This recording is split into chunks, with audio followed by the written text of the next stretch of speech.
everybody. I'm here. Yes, I had technical difficulties. It's Monday. Don't get mad at me. YouTube, you got one job and you screwed up. You're not playing sound, YouTube. Why are you taking 30% from me, YouTube, if you can't play the sound? I don't think that's fair. You to take all that money and then you don't let the sound happen on my lives. Hi, everybody. How you doing? How was your Monday? I guess you can see how mine is going. How are you doing?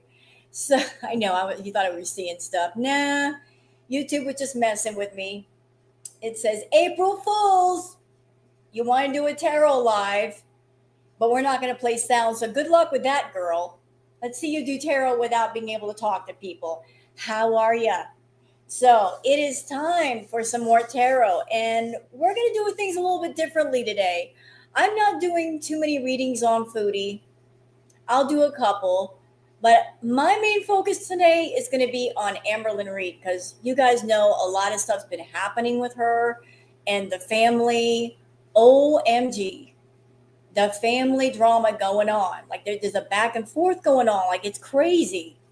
Have we ever seen anything like this where an actual family member is getting online and roasting one of the girls? I don't think we've seen that yet. We're seeing it now, but it's not happened before. Amber's aunt, Tammy, coming forward and firing back at Amber. Insane. Well, I guess Amber is learning a very important lesson, isn't she? That she just can't get on her channel and talk about the family, because sometimes the family will talk back. She's talking back. So it's time for some tarot, y'all. I got my cards out. Aunt Tammy is a star. Well, I appreciate her setting the record straight. She is setting the record straight. Amber's been talking trash about her family for years on her YouTube channel. So I think it's only fair that Aunt Tammy gets to come forward and say what she wants to say. How's everybody doing today? You know, how y'all doing? Shmee. Like just listen, you know it's bad when you're a girl, you've got your ex-girlfriends coming forward and saying their piece, and now your family's jumping into it. I mean, how bad are you that you're a lot of people in Amber's life, they've come forward and said their piece, and now the family's getting involved. How bad are you that the family's actually getting involved? And I'm going to let y'all know, I did a little private reading on Amber off camera. Actually not on Amber, on the aunt. She doesn't understand why this happened suddenly and doesn't understand that things are building and the aunt has reached the end. Well, I'm glad that you said that, because I did a little private reading on the aunt because I was curious. I'm like, what is going on here? Like, what are the intentions of Aunt Tammy? Y'all got to understand, like, I've been a reactor for years, and so I tend to look at things sideways first. Like, I'm like, let me just stand all the way back from this and really look at it, like seeing a sequence of events and how they might line up. Like, is this a situation where this might be pre-planned? Is this like a performative thing, or is this like a real thing? Like, I was curious. I always look at things sideways.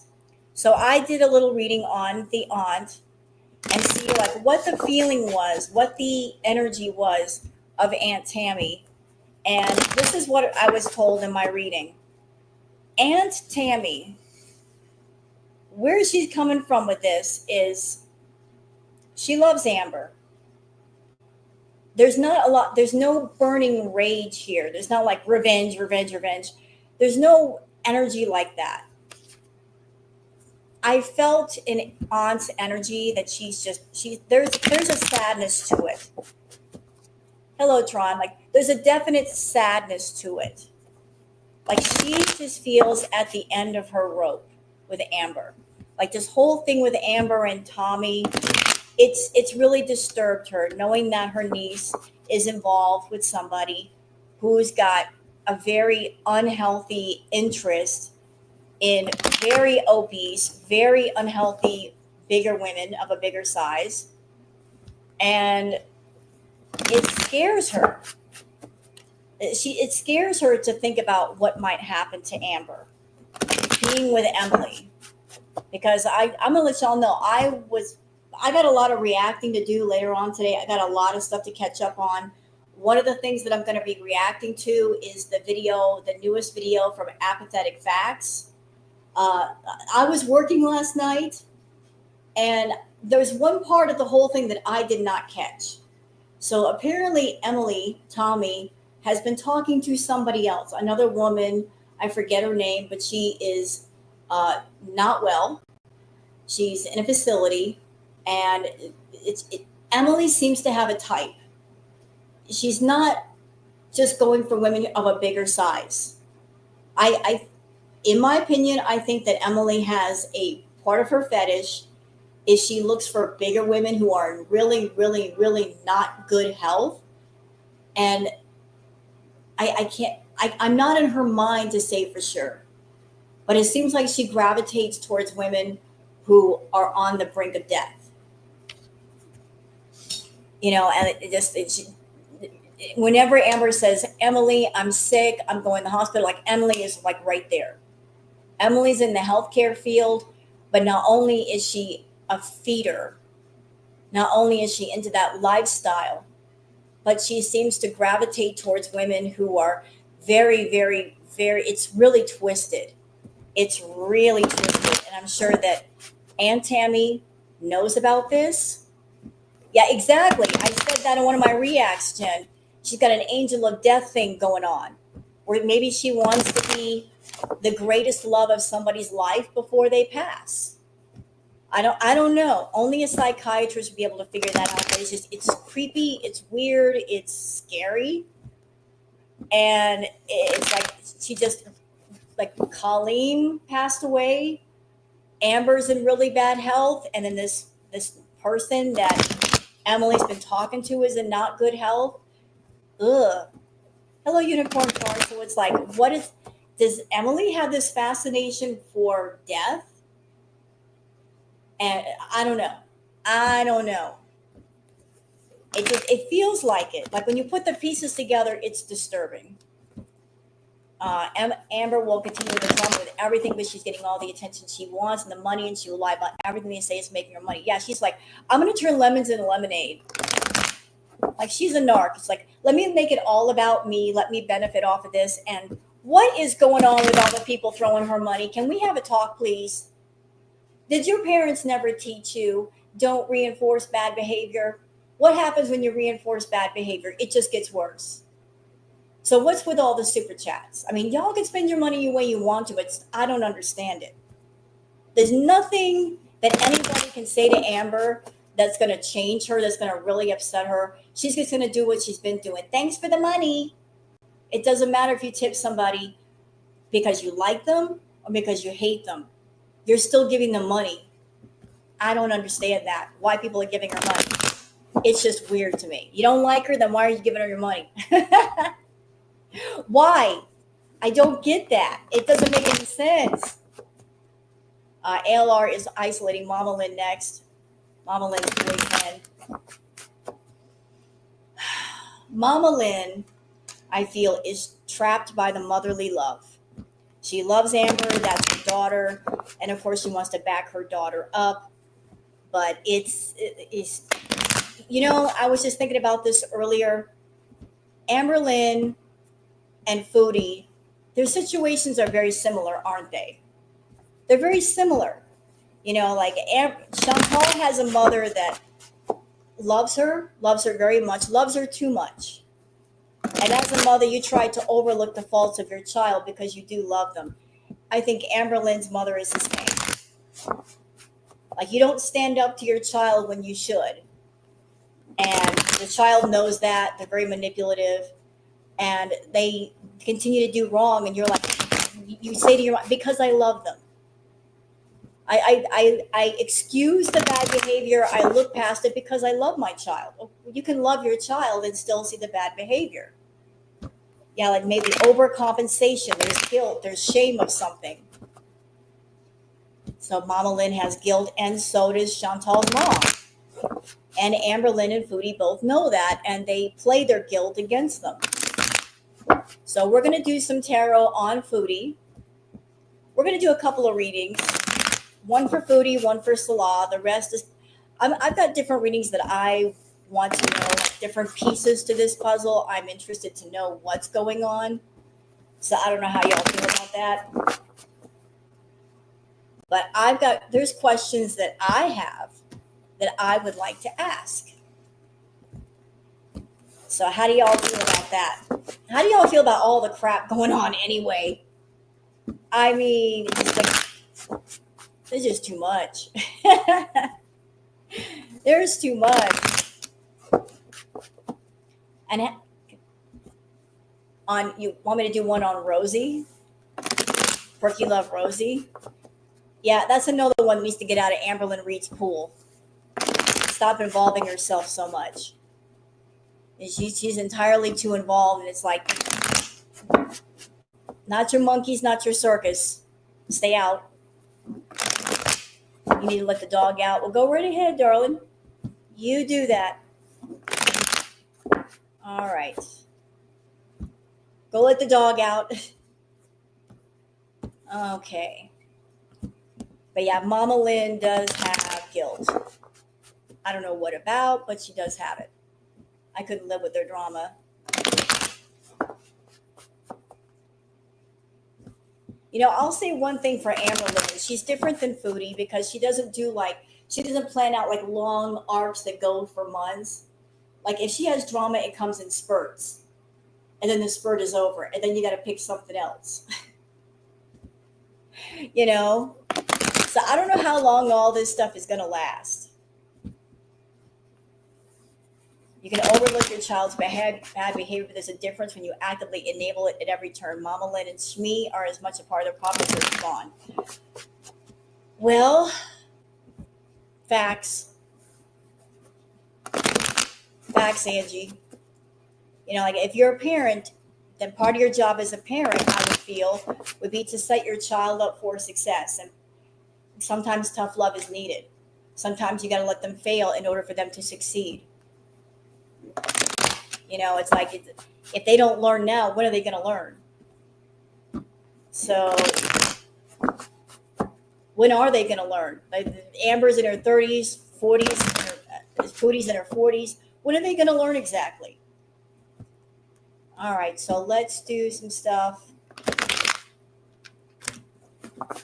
I want to do another reading on Miss Tammy. Like I said, her energy earlier, because I just did a reading a few minutes ago, she's I feel a lot of sadness there.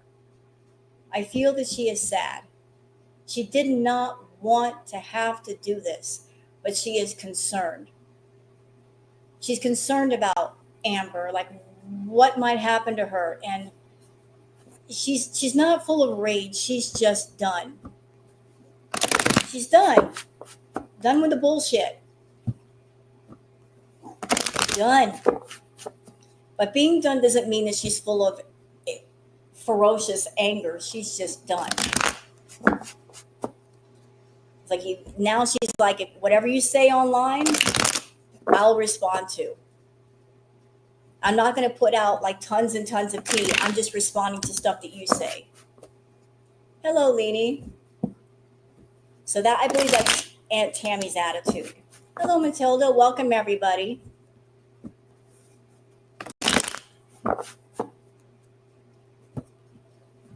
She's very sad. Yeah, I felt that. I still feel that now. Like I feel like an overwhelming sense of sadness because it's not just she's done with Amber. There's not just bad energy with Amber. It's caused issues within the family. Like sides are being taken. Sides have definitely been taken. Like this has caused a crack in the family.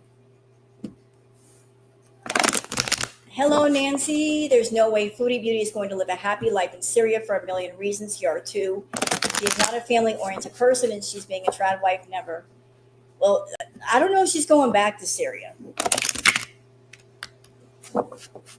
She might have gotten in trouble in Syria for some reason, and that's why she left. It's the way she did in Kuwait. Haley, hello, Mimi. I feel like something happened in Syria. We may never know what it is, but maybe that's why she left. Running from her problems as usual. Hi, Brenda.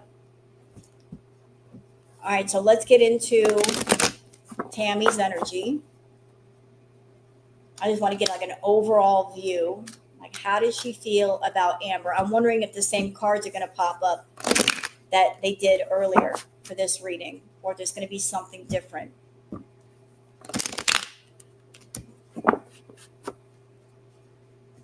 No one from Tammy's side is involved with Amber in any way. You know what? Okay, thank you for bringing that up, Shereen. Look, can I just take a minute before I get into the readings and say this? I understand those of you on my channel that you came here because of Foodie Beauty. I get it. I mean, I covered her basically exclusively for a long time. I totally understand, and I know that Rosie is not on the same drama level as Foodie, but when Foodie did that live stream where she was grifting using a child, that was it for me. That was it. I was burnt out on Foodie even before that. Y'all know this. I talked about it in my tarot lives, and I talked about it in my videos. And let's just say I did react to Chantal. What the hell am I reacting to? It's Foodie sitting in a room eating a club sandwich, talking about the same issues. You know what I mean? It's like there's you guys know I'm a discussion-based reaction channel. I like to have discussions. I like to have things to talk about. But if there's nothing to talk about, how can I talk about it? Like, I want things of real discussion here. And there's nothing to talk about with Foodie anymore. She's sitting in a room eating a club sandwich. Okay, good for her. But there's still nothing to talk about. And clearly she went to Qatar with the money that she grifted. And the whole situation is upsetting to a lot of people. It's angering a lot of people for sound reason. And she knows it. But she and Amberlynn Reid are both burnt. It's weird. Amberlynn and Foodie are both, they're so entitled that they're actually burnt on being entitled, if that makes sense. They've been on YouTube for so long, for so many years, making easy money they didn't have to work hard for. They are burnt. They have no new ideas. They don't really want to make content. They don't want to entertain people. All they want to do is turn a camera on and collect money. And as long as they're able to do that, they're not going to change. Their content is not going to get better. They are not going to get better. So in essence, they are both at a dead end. So exactly, Foodie fatigue. I'm tired of her and her energy. And I don't like the direction she's gone with, like, we're going to grab kittens off the street and we're going to grab children and use them for money. That's horrible. I mean, there's so many things you could do with your channel, and you're going to use the young and the innocent to profit? No. No. But I understand that Rosie, like, she is not like super interesting. Like, she's boring. For the most part, she's boring. I get it. But I am searching for other people. As a matter of fact, there's some other stuff that I got planned for you guys. I want to let you guys know. So I'm going to react to Apathetic Fax's, the whole recap thing with Amber. I'm not reacting to her live. Nope.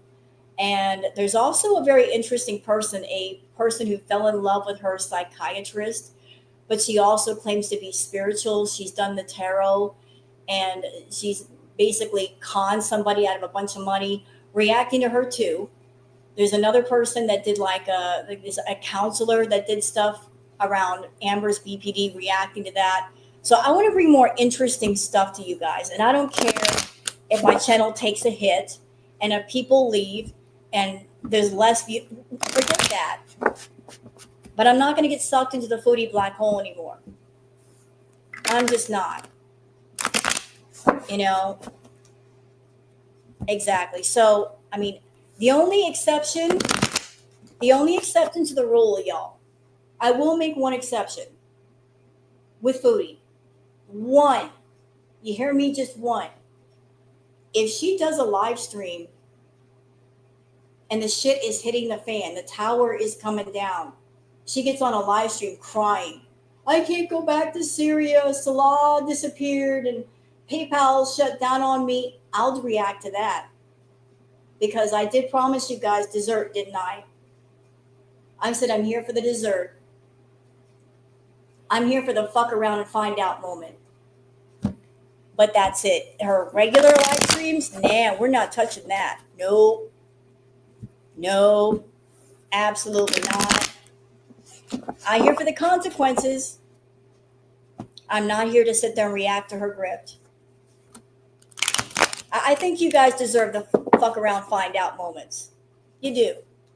You deserve that. We all deserve that.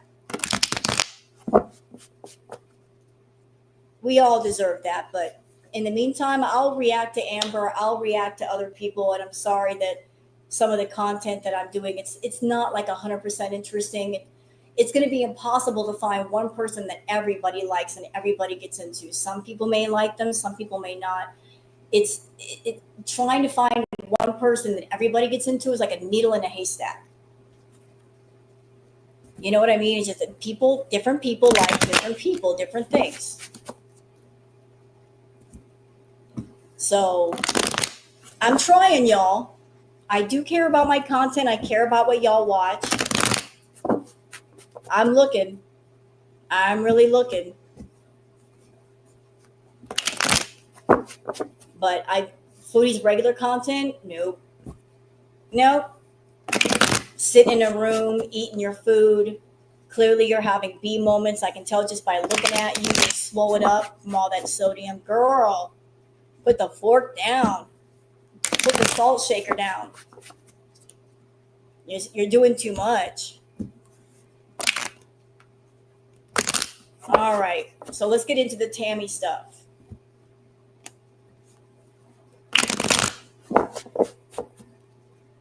Like, it's really weird, y'all. When you step away from Foodie's energy, when you say, I'm done, and then afterwards you try to go back and watch her, that's when you become aware of just how dark her energy is, how yucky.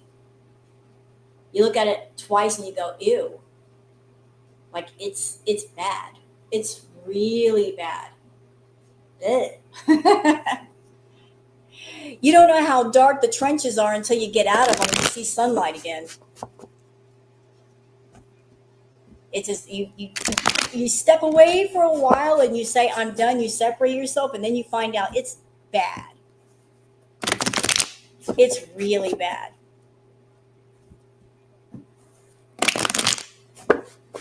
I feel better after being away from her. Ugh. All right. Exactly, sippy cups. Like, it's meaningless. It's just babble. It's babble. She's giving us nothing. She's just babbling and eating. We went from Crackhead Olympics, which was crazy, to Foodie sitting in a room eating a club sandwich. Really? That's what we're doing? We're going to make a video eating a club sandwich. That is content worthy, is it? Okay. I can sit here in front of y'all and eat a bologna sandwich. Would that be content? Would that be quality content to y'all? Sip a cup of coffee, eat a bologna sandwich.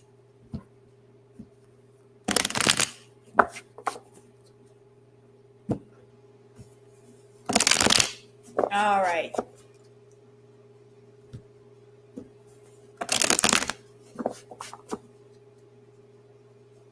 I agree, Angie. So let's get into Aunt Tammy's energy.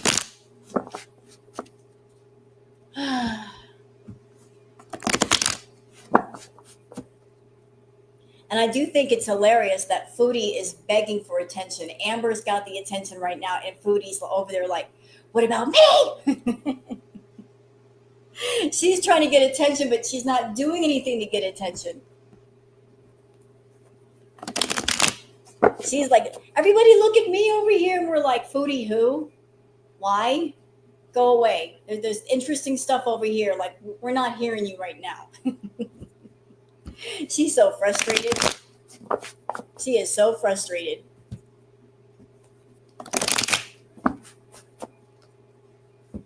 If you weighed an extra 300 pounds, some would find that content. Thank God I don't. Voodoo is stuck. What's voodoo? Is my video stuck?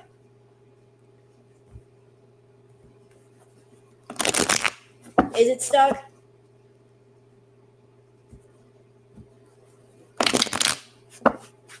Yeah, just hit refresh. It could be because I'm using StreamYard. Video's fine. I'm sorry if there's issues. Like, I've never done a tarot reading using StreamYard, but YouTube is being stupid today. YouTube is being dumb today. I can't figure it out. It was you. Are we having a case of the Mondays? I think we are. It's Monday. You got struck with a case of the Mondays. All right, on to Aunt Tammy. I want to get into her energy.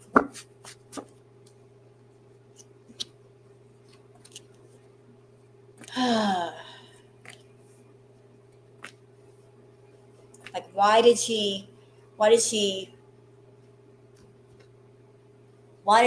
do what she did with Amber?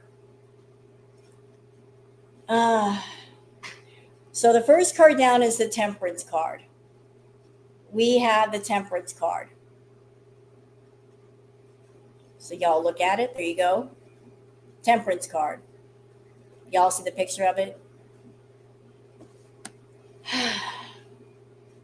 She tried to be patient. She really, really tried to be patient. She exercised her patience with this situation.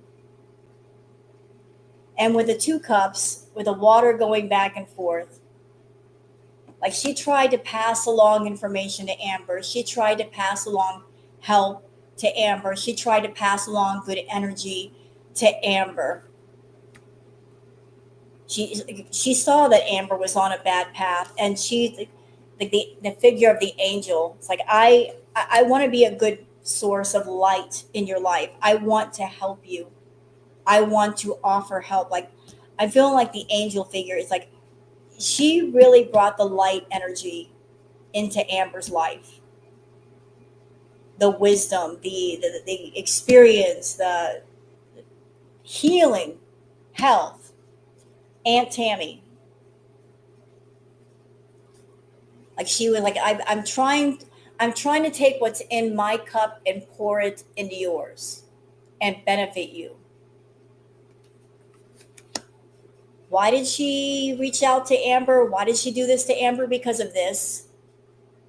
She was afraid of that happening to Amber. She was afraid of that.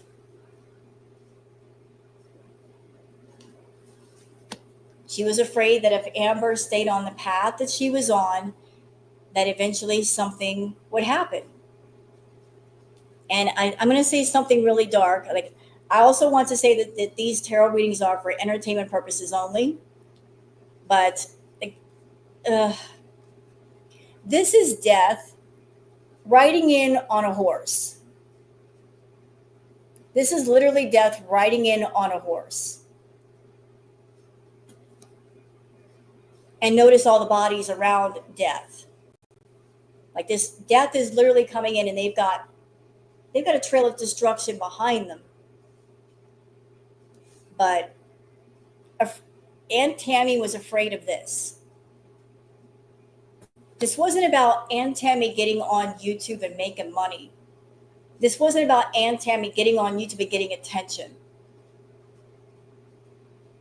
This was about, I just want to help.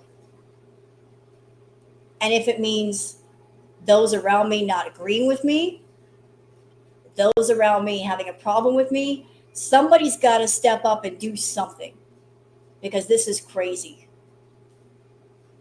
Like,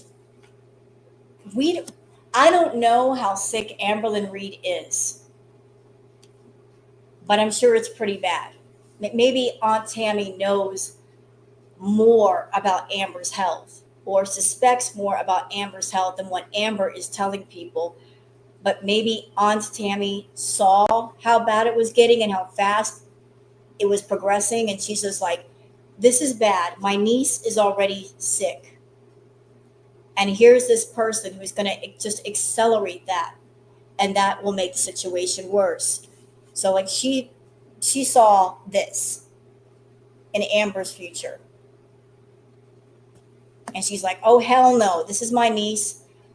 I'm going to help her even if she hates me. All right, so why did she do this? I need to clarify this. All right, so Queen of Cups, this would be Amber. I want to put some clarifiers down for that. We got the Queen of Cups. Some clarifiers for that would be, we got the Nine of Wands. So with the Queen of Cups and the Nine of Wands, she saw Amber as somebody that she is sitting on a throne making money. This is how Amber sees herself. Well, thank you. How do you say your name? 13 Zahayet. Zayn. Thank you for the super sticker. Appreciate that. So Queen of Cups is Amber. This is how Amber sees herself. I'm sitting on a throne. I'm making money. I'm holding court. But in all truth, this is what's really going on. Like, yeah, she is making money, but at a cost. At the cost of her health. Like what she's doing, she's hurting herself in the process. Like she's engaging in unhealthy activities off camera, on camera. I don't know if she's doing private content for people, but it's not good for her body. It's not good for her emotions. It's not good for her mind. Zahayan. Okay, thank you. Zahayan. Hello, thank you. So it's like all that she's built, all that Amber has built, the foundation is rotten. It's absolutely rotten. It's like, yeah, you're making money, but there's a price to pay, and you're paying it. Your body is paying the price. Exactly, Tron. You know what? I will say this about Foodie and Amber. If there was ever a living definition for money doesn't buy happiness, look at Foodie and look at Amber. I saw something long ago that said some people are so broke, all they have is money. Again, that would apply to Foodie and Amber. All they have is money. They don't have anything else. And the more money they made, the more unhealthier they became. They're making money, but isn't it sad that they can't enjoy their life? They're both essentially stuck in a room and all they do is eat. They make a lot of money, but they don't go travel. They don't go do anything. There's no meeting friends. There's no going places. They just stay in a room and eat. All the money just to keep eating. It's really sad. Going back to Miss Amber and Aunt Tammy. So that's another reason why Aunt Tammy stepped in for Amber. Goose Chuck! Hey, Goose Chuck! So lovely to see you, Goose Chuck. So lovely indeed. Welcome, Goose Chuck. I love when you roast Foodie. It's so funny. I can listen to you go off on her forever. You can read her like the phone book. Dash Hound Beauty. Hello, everybody coming in. I'm sorry I'm not saying hello to you individually by name. I'm doing a tarot reading. But this is another thing that concerns the aunt. Like Amber's addiction, perhaps, to food. Like,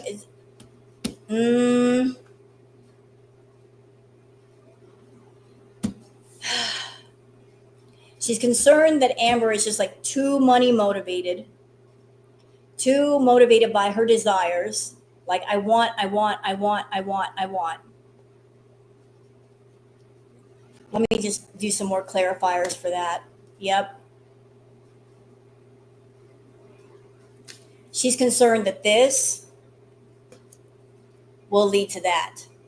Like, I don't know if Amber has heart problems. I'm not familiar with her medical history. I don't know anything about that. But she might be concerned for your health, Amber. Like, if you got heart problems, I feel like you've got breathing problems, don't you? I feel like you maybe have some breathing problems, and that might be connected to the heart. And the aunt is like, I see what path you're on. It's getting darker. I don't like it. Okay, next card over is the Knight of Wands. Knight of Wands. Let me just, okay, that makes sense. So the Knight of Wands, hello, Alien Designer. The Knight of Wands card came up. I asked for a clarifier. Now we have the Five of Swords. Yeah, she's done. She's done, Amber. She's done with your bullshit. She's tired of you turning the family into content, talking about the family and using that as content and monetizing it. She's done fighting with you. She is done fighting with you. She's done with it all. She's like, just stick a fork in me. I'm done. I'm really done here. She's done fighting with you over the Emily stuff. Like, I did a reading earlier and this same card popped up.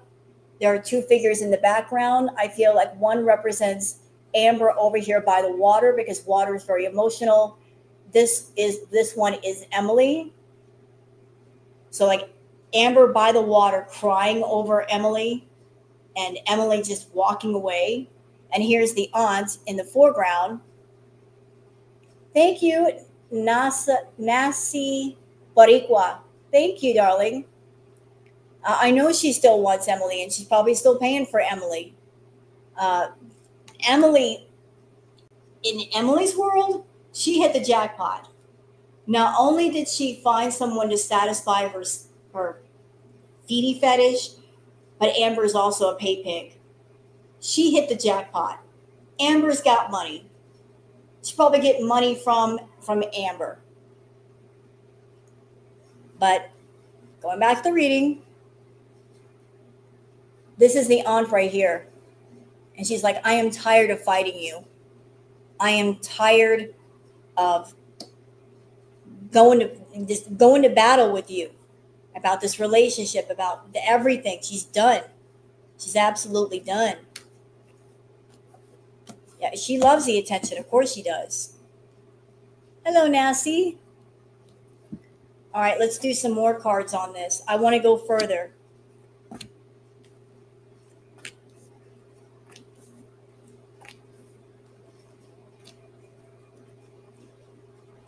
Ah, boy, this is heavy. Let me do some clarifiers on that one. I want to know more. Why did she do this? Why did she come for Amber? It wasn't because the aunt wanted to make money.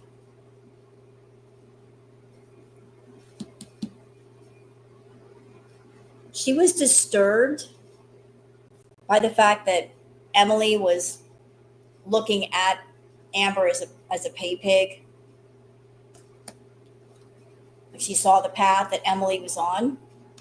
It's like, you're using my niece to make money, to be taken care of, and you're hurting her health at the same time.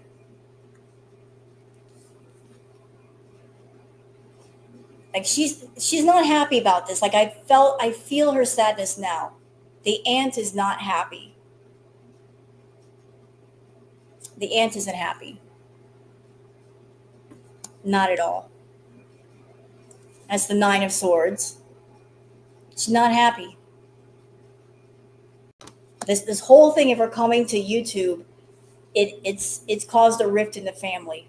But she's like, I gotta do what I gotta do. Like her intentions are not malicious. I don't feel that in her energy. She's not a malicious person. She's not a deceptive person. She's like, there's a solid good reason why I'm doing all of this. It's not for revenge. It's not out of senseless rage. It's because I want to save my niece and I want to protect my sister. Okay, what about this right here? Ooh.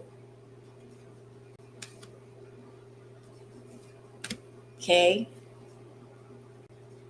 Yeah, I know, cat lady. So, like, she feels kind of stuck. She feels stuck with the Eight of Swords. She feels stuck. Like I don't know. Like, she did it because I don't know what else to do. I don't know how to help my niece. Like, you got a whole community of people that have been speaking out about Amber. Girl world. Nothing has changed. Different girlfriends coming forward, speaking on Amber. She still didn't change. She's like, I don't know what else to do. And this is a very heavy burden for her. She's been carrying a lot of stuff. And all she wants is to be happy. She just wants to be happy. She wants Amber to be happy. So that's it for the regular reading for Aunt Tammy. Let's pull out the Oracle deck. Let's see here. I think Tammy wants to save her family and get Amber away from YouTube also because YouTube is chaining her. I would agree with that. I would definitely agree with that. And I would like to say something delicately and respectfully. I have heard that Aunt Tammy, did I hear right that she had a bit of a drinking problem? Did I hear that correctly? Like Aunt Tammy has gone through some substance issues? Something to that effect? All right, I thought I heard that. Oh, that's ALR's mom. Okay, I'm getting confused. So Payday is saying no, that's ALR's mom, and then Judy says yes before. I know that ALR's mom had substance issues, but was it also with the aunt?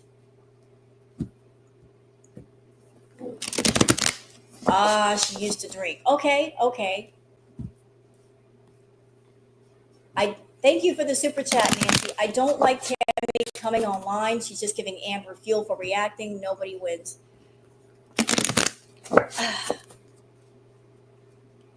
I will say this, Nancy. I think if Amber is going to get on her channel and talk mad shit about her family, and not only talk mad stuff about her family, but use her own family for content over and over again, I think it's only fair if any one of those family members wants to come online and set the record straight and give their point of view. I think they should be able to. Why do it online with reaction channels, bro? I mean, I will say this. Tammy coming online and speaking, it's on another level, y'all. It's on another level. This is a whole another level. You guys saw how I reacted when with the whole Tammy thing. I'm like, this feels really personal. This feels like personal stuff that maybe that should be discussed in public. I mean, excuse me, pardon me, in private. This is like family stuff. And I was just like, I'm like, in my mind, I'm like, shouldn't you guys just be on the phone talking in private? Like, if you guys have a disagreement, a tiff, shouldn't you be talking in private? But I'm looking at it from this angle also. If you are someone and you're dealing with somebody close to you, they have a serious addiction to food, you see them slowly eroding away, their health is getting worse, that's going to disturb you. You can be like, because you feel hopeless, you're like, this sucks. I love this person, I care about this person, even if we're fighting, I'm connected by blood, I care about them, and they're eroding away in front of me. And then you see that person get with somebody that seems to have this fetish for being an angel of death. That's going to be horrifying. And you may feel helpless, like I don't know what to do to get through to them. Amber is not someone you could sit down with and have a simple conversation with and break through to her that way. She is a hardcore narcissist with a huge ego. So maybe Aunt Tammy coming online was, and part of that was an act of desperation to reach through to her niece. Like maybe break through the ego. I'm not exactly sure.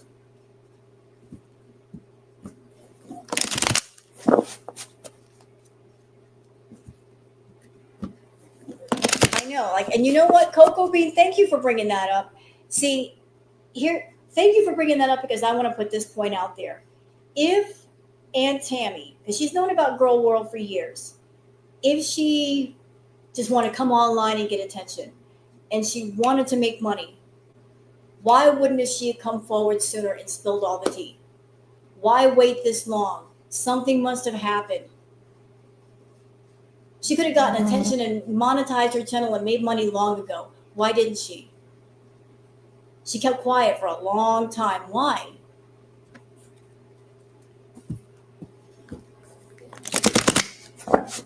Why did she do that?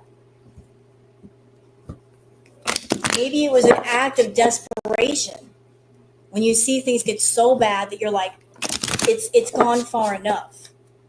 This whole thing is out of control and it's gone too far and somebody's got to do something. And maybe she didn't know what else to do.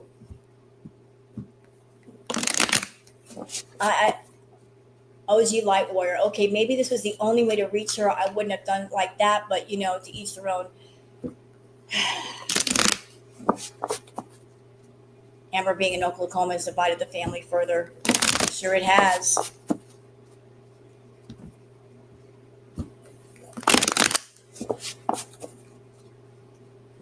Like it's maybe behind the scenes, the aunt has tried every method she could think of to reach Amber, and none of them have worked. And maybe her coming online was a last resort. Like I feel the energy of, I really didn't want to do this, but I feel like I have to do this. Because what if something happens to her and I could have done something? I should have stepped up. I should have, I would have, I could have, but I didn't. I should have taken that final step. I should have said something publicly. Maybe it would have made a bit of a difference. I mean, I don't know.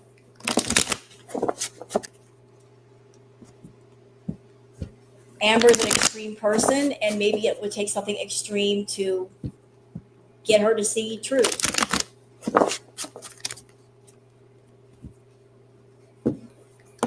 All right. So I want to do some oracle on the aunt and how does she feel about Amber?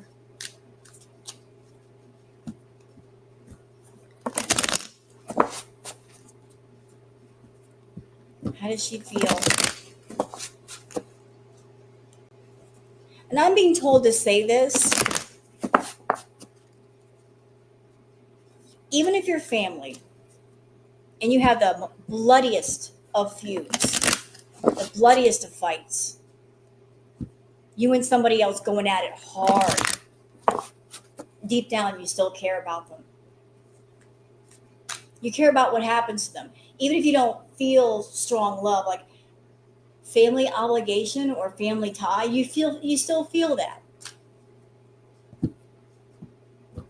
You still feel it.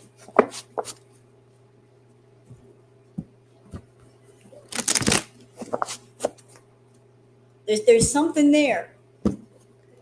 If she's like, I'm done, but at the same time, I care about what happens to you.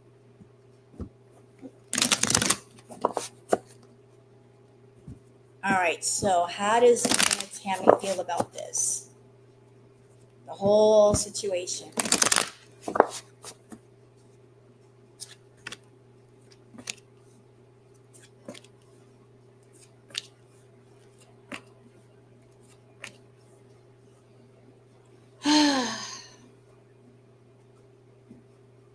Interesting.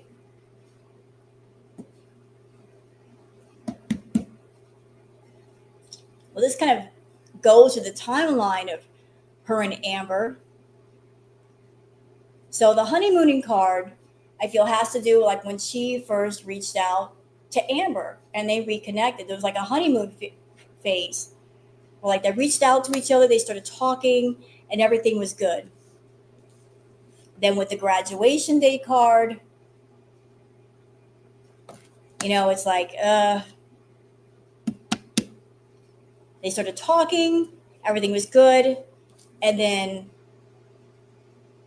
something happened between Amber and her aunt. I think it was the lying because the whole thing about the bag lunches, the aunt catching Amber in a lie, it's like lesson learned.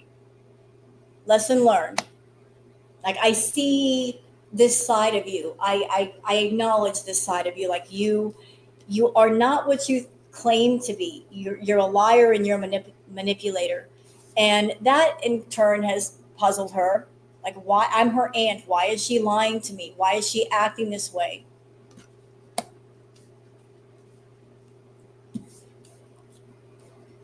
Let's see. She also sees what Amber, like that Amber is getting swept up, head over heels, falling in love, intense emotions. Like Amber is just blinded by the want of Emily. And can I go on record as saying I don't think Emily loves Amber, and I don't think Amber loves Emily. I think that they need each other. They're confusing the words need and love together. When they say I love you, what they actually mean is I need you.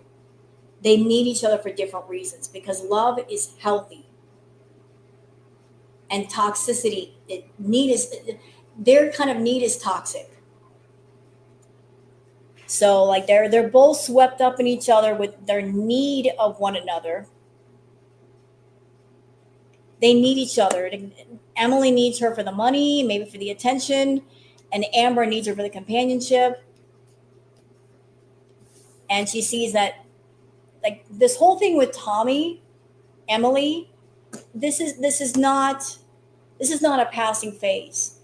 It's not like Amber is connected to Emily and she'll be gone in a couple of months. Like what makes her scared is Amber's in it for the long haul with Emily. And she's just fed up. She's fed up on the whole mess with the lying, with the manipulation, with her talking trash about the family, with her just watching her niece just erode right in front of her, how it's affecting her. And right now she's just high vibing. She's just like letting it all out. She's letting stuff off her chest that she's been holding on to for a long time, and it's actually making her feel better. Amber is a booty call for Emily. Yeah, well, Emily's also talking to another woman somewhere else, apparently. And this woman is very, very sick. So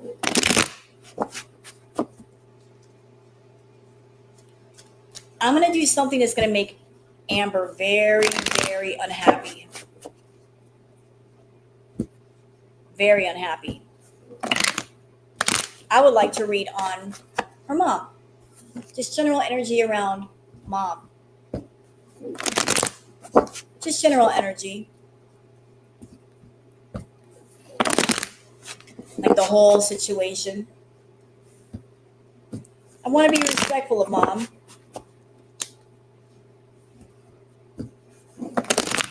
All right.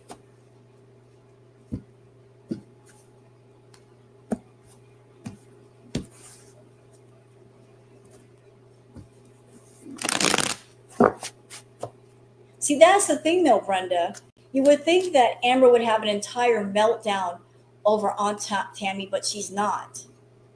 And it's because she's putting on a brave face of like, this doesn't bother me. I'm okay with it. That's a mask. She is bothered. She's bothered, but she's not going to show that on YouTube. You had to change your name. Oh, what happened? What happened?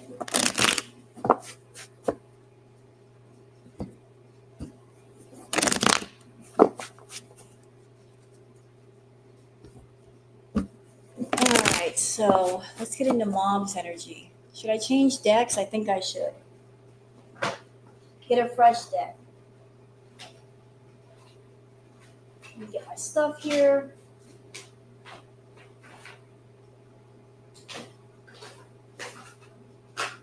What deck am I feeling for you, Mom? About this one.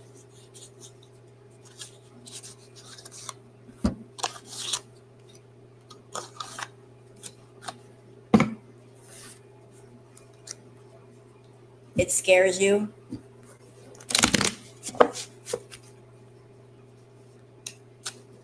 Can I just go on record as saying I can't stand the way that Amberlynn Reid talks? Like she just talks like a valley girl, and it just gets on my nerves. I can't with her. Girl, grow up.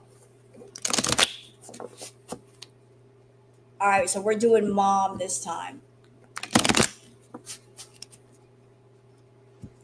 Like she draws out every syllable, and it all sounds like a question. Girl, what are you doing? Even the people, like, look, I'm 54 years old, and I grew up in the 80s. Like, that's when I became a teenager, was in the 80s, when that became popular, when that became the thing.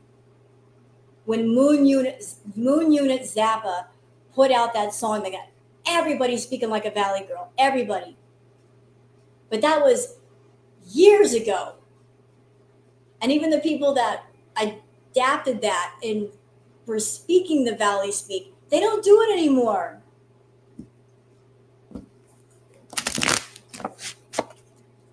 But I grew up in the 80s where it's like, yeah, got me with a spoon. Girl, quit it. Yeah, it was nuts. Yeah, those were the days. The 80s were fun. I remember the whole phase of everybody wearing neon clothes, every color all together. Neon orange and neon pink and neon green and like LA shoes and little ankle socks and straddle pants and read my comment. Girl, what? I gotta scroll up.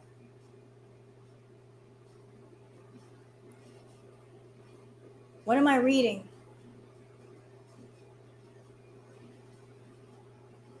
Oh, I see, Yarn Angel. I saw that you changed your name.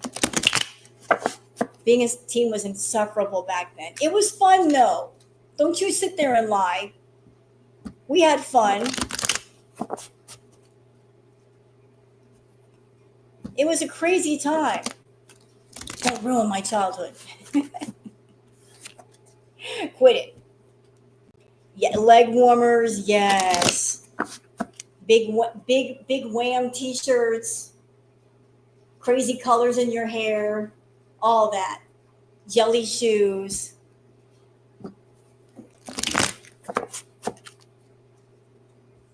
Parachute pants. Yep.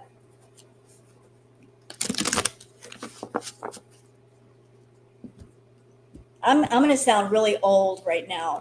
I remember when going to the mall was like going to Disneyland. Like if you were young, your parents dropped you off at the mall. Like if they went shopping at the mall, they're like, okay, we're going to the mall. I'm gonna stay there for a couple of hours. So I'll be there at 4 o'clock. And you went. The first stop you made was the arcade. You had to go to the arcade. Your parents gave you a whole bunch of quarters. Go to the arcade. Then you went to the food court, and you were balling if you got a slice of pizza and a Coke. And then you met your mom at the fountain or something. But the first stop you made in the mall was the arcade. Mixtapes. Making mixtapes off a boombox. And let me tell you something. If you were from you were from the 80s, if somebody gave you a cassette tape and a pen and said, you know what to do with this.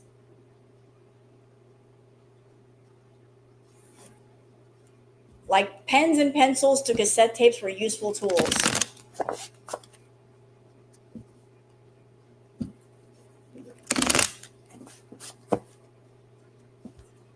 Hey, Starshine. You're laughing because you know what I'm talking about. Yeah, wind that tape back.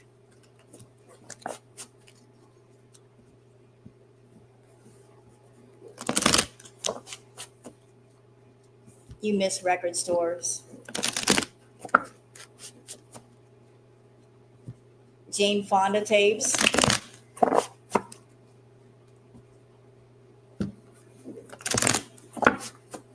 Yeah, best times ever. I was there the first day that MTV aired its first video. The first video that MTV ever played was the Buggles' Video Killed the Radio Star. Sure was.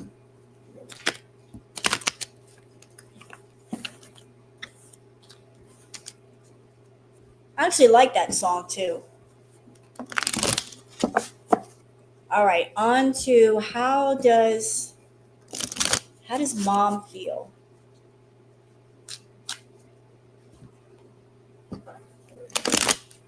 Don't tell anybody, y'all, but I was that person that I always made a point to watch Headbangers Ball. Sure did.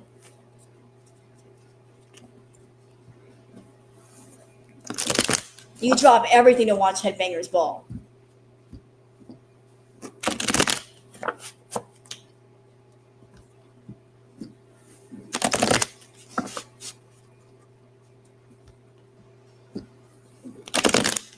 All right, so hello, damn Kate.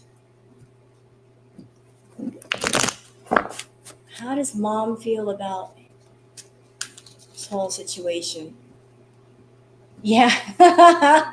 You remember that now?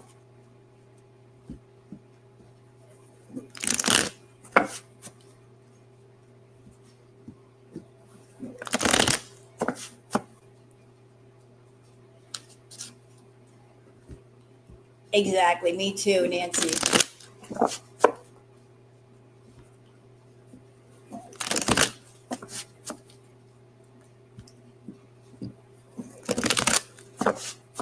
All right, so how does mom feel about this whole situation with Amber?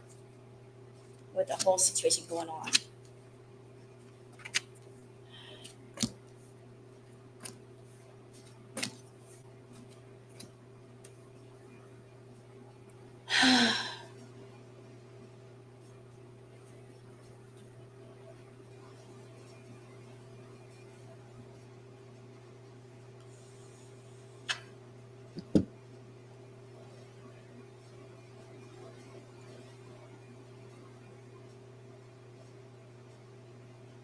This is really sad. This is really sad. Mom just wants, she just wants a happy home.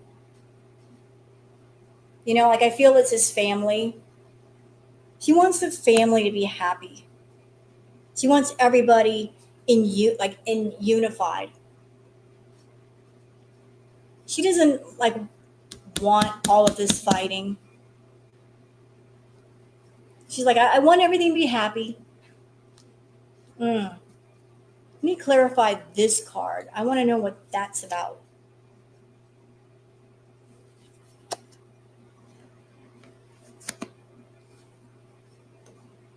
How does Amber's mom feel about this? Ooh, interesting.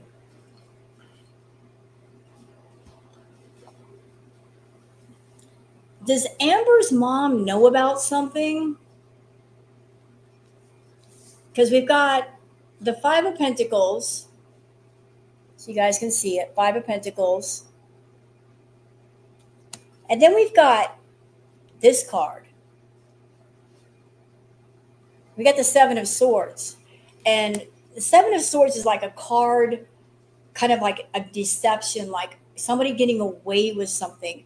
So like it's is she like aware of something going on revolving around money?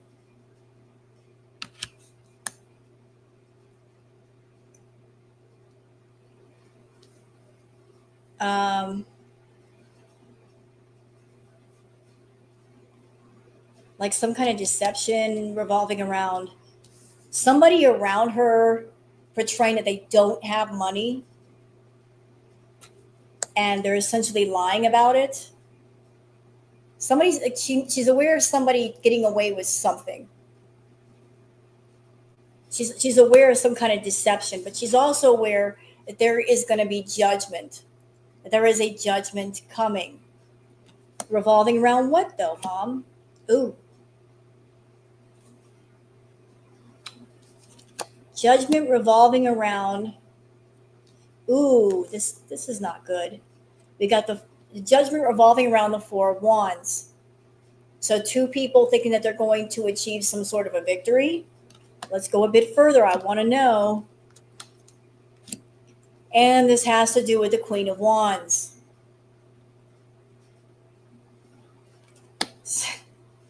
Hello, Aunt Tammy. Hello. That's Aunt Tammy's energy. And we've got the Eight of Wands. This card usually means messages going back and forth, information being exchanged. And when I did a reading earlier for Aunt Tammy, this card came up. Hold on.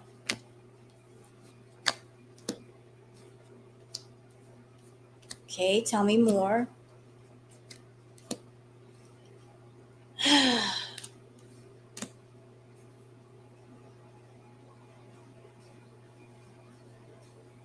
I don't know what Amber has planned. I don't know what she's been doing. And remember, this reading is for entertainment purposes only, so I just need to say that. Everybody knows that Foodie does stuff behind the scenes, allegedly. You know, like magic stuff. We're all aware of that. Like, I think Amber also does stuff.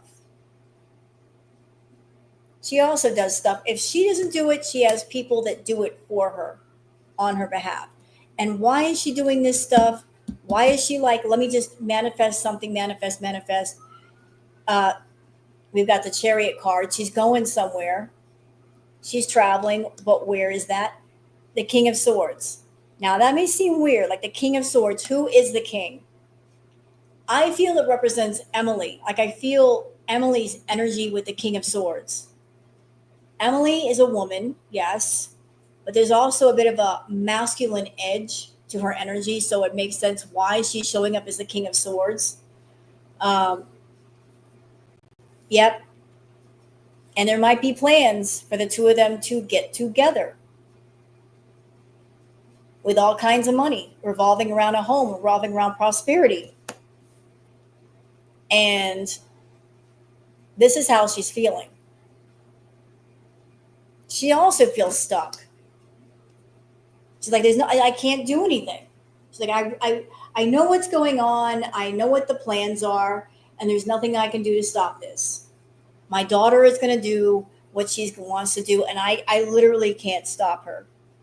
So she feels trapped. And she's also blinding herself to what's going on in front of her, because if she looks at it, it's going to hurt. It's going to cause her a lot of pain. It already causes her pain, but she blocks it out by just, not there, not there, not there. If I don't see it, if I don't think about it, it won't hurt me. Yeah, her hands are tied. Her hands are definitely tied. So let me bring out put that deck right there. Bring out a different deck for Mom. Should I use the same deck? I could use the same deck for the Oracle. Where'd it go?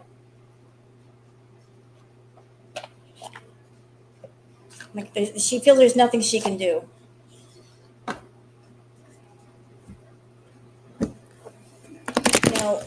Addiction is an ugly thing. It is an ugly thing. It ruins lives. It takes everything from you. The longer it goes on, the more it wants, the more it takes. When you're an addict, you're hurting yourself, and you're so down in it with the pain that you don't realize how much it's hurting people around you. Hey, Sunburst. Welcome. It's unfortunate that you, as an addict, you can't see things from other people's point of view. You can't feel their pain too. You can just feel yours.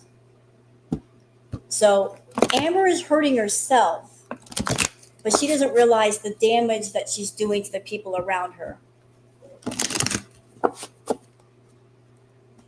She doesn't realize the damage it's doing to her mom, her aunt, her family, how it's emotionally and mentally affecting her family. It's a lot. Like, all you can feel is what's going on with you, but you can't understand or realize what's happening to people around you. That sense of sadness and hopelessness and frustration that they feel.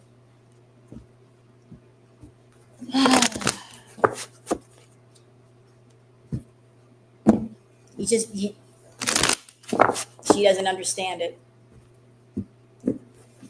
All right, so how does Mom feel about Amber?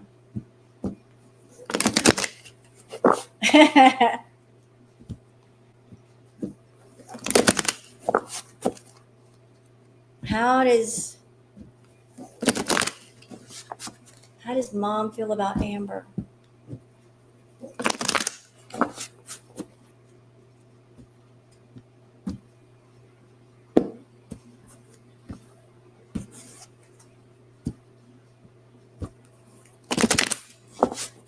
This is going to sound weird, but I feel like in her energy that she shuts down. Like, there's part of it, she just shuts it down. In order not to hurt, she shuts down.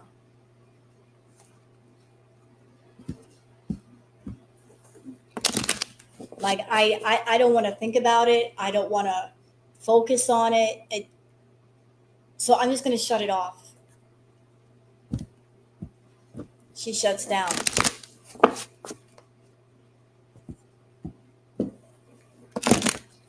In order to not feel the sadness, she just turn this off. I got to turn it off. That's what I'm picking up right now. Like, when something hurts so much that you just can't bear it anymore, you just turn the switch off. And it's not because you're an unfeeling person, it's because you're feeling so much, it becomes overwhelming. And you're like, this is hurting too much. I have to stop it. Therefore, I'll just turn the light off.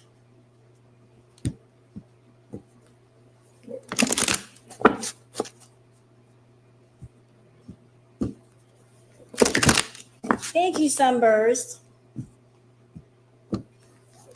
In order to deal with Amber, to tolerate Amber, they just have to shut down in some ways. Like, I just got to shut it off. I can't think about it. All right, Mom, how do you feel about this?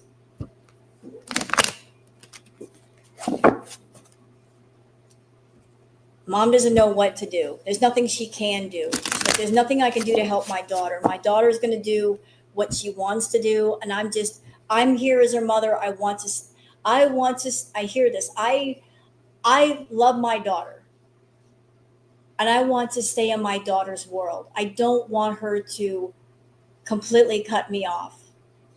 So I do what I can to stay in her world. I don't want to just be away from my daughter.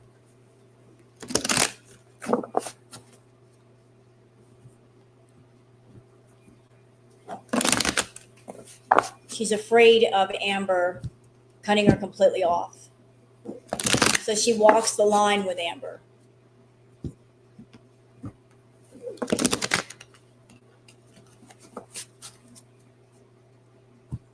Because like Mom, I just hear in my head right now, what if something happens to her? What if I make her angry and she shuts me out and something happens to her? I will never know what happened to her, and I won't be part of her world anymore.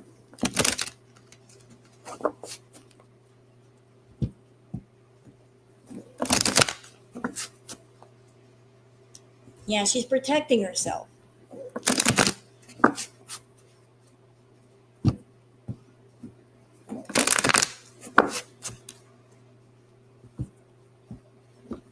Like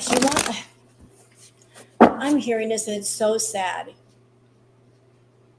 I can't help my daughter, but I'm keeping the door open in case she needs me.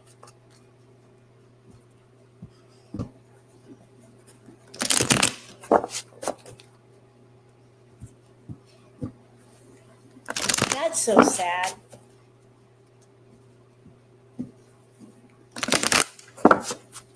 She doesn't want to shut the door on her daughter because just in case she needs her.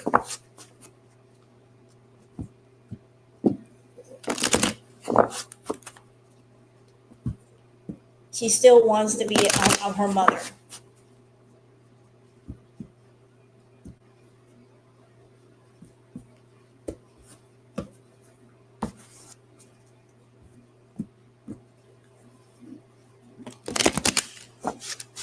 All right.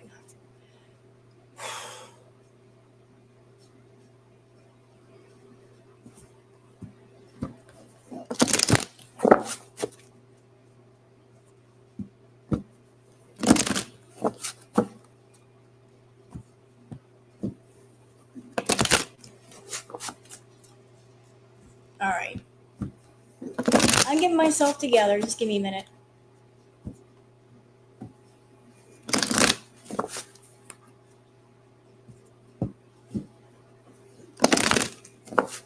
All right. How does Amber's mom feel about Amber?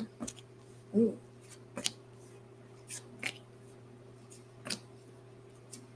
Oh. Oh my. How does she feel about the whole Amber situation? Y'all is what? Um, so how does she feel about Amber? It's cuffing season, single and ready to mingle.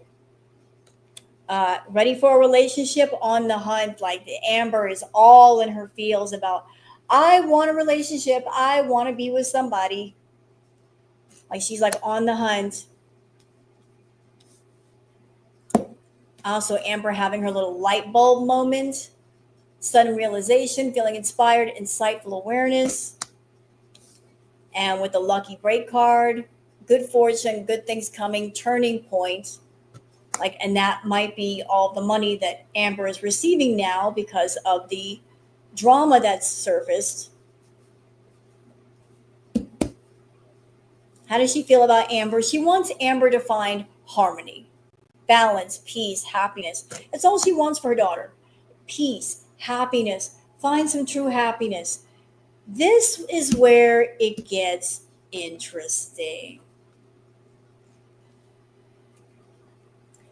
Oh boy.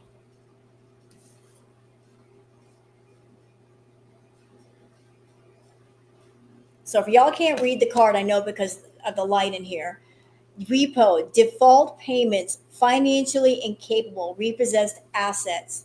And right next to that is this card, chemistry, intense passion, things are heating up. I wonder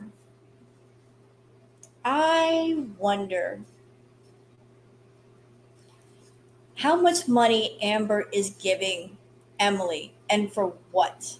I know that Emily has a house. Amber, are you making the house payments? Did the house payments get behind?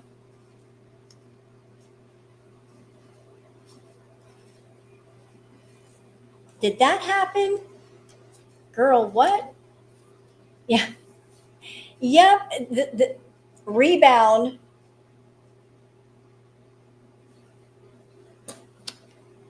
So it's is the reason why Emily is still in the picture because Amber is essentially her pay pig, catching her up on the house payments, giving her money and stuff. Is that what's up? Like that's why Amber is so happy to get all this money from YouTube because she can pay for herself and Tommy. Like, oh, the money that I'm making, I catching up the house payments maybe. Let's keep going. Let's keep going. How does she feel about Amber? Okay, I need another card with that one. Ooh, she feels like Amber is paranoid, cautious, insecure, guarded, but there's a lot of love bombing going on.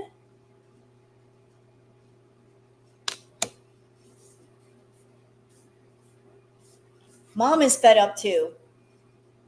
She's over it. She's over all this crap.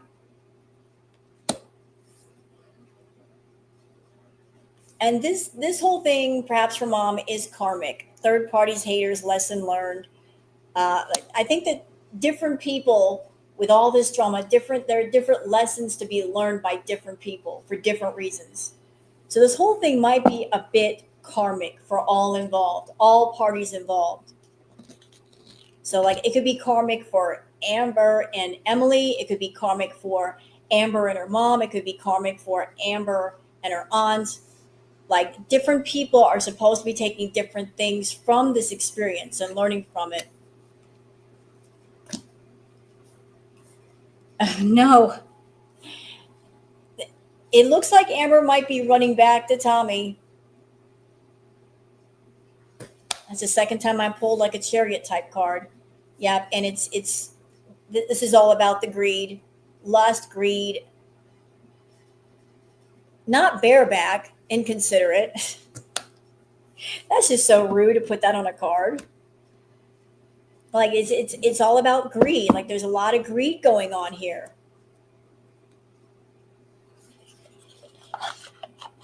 I'm like, oh, I just lost all my cards. Doggone it. Pardon me while I pick my stuff up. Emily spending all of her money on own to satisfy her fetish. Yep. Can I say something a bit rude? It's not meant to be rude. It's just it's gonna sound rude. Look, Emily Emily is essentially acting like a sugar baby, taking all the money, right? Sometimes when a sugar baby has a sugar mama or a sugar daddy, and if they're around said sugar mama or sugar daddy, and they get the feeling that the money is going to stop soon, maybe they're looking at the sugar mama or sugar daddy and they feel like the person is in really bad health. Anything could happen to them at any time. That's when the sugar baby might go into overdrive, trying to get as much as they can before that happens. Look at Foodie and look at Salah. Like he sees Chantal without the filters. I'm sure he knows like she's in really bad health. Anything could happen to her at any time. Anything could happen to Amber at any time. So the sugar babies that they're supporting, they might be looking at the sugar mama and the sugar mamas and going, I better get all I can while I can. I better get while the getting's good. And that's why there might be a sense of like, push it, keep pushing it, put it in overdrive, get as much as you can before something happens. There might be an emphasis on get the money, get that money, get it all. So there might be a reason for the uptick and make the money, make the money, make the money. Salah telling Chantal to stream, stream, stream, stream, stream. Because they might be feeling like the end could be near. Anything could happen. It's anybody's game here.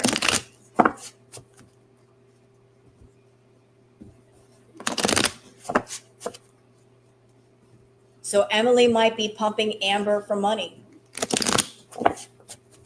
Like, come on, catch up my house payments, pay my mortgage, get it all caught up several months in advance. Because I don't know what's going to happen to you. Nice, Nancy. Shall I do a reading on Foodie? I really hate her energy anymore. I really do. Her energy's so nasty. Ugh.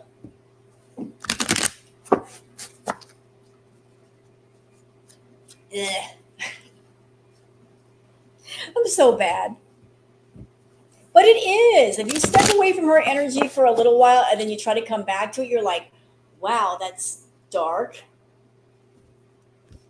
That was so bad. I didn't realize how bad it was. Ew. All right. I'll do a Foodie reading and a Salah reading. She's so evil. Yeah, she's very evil.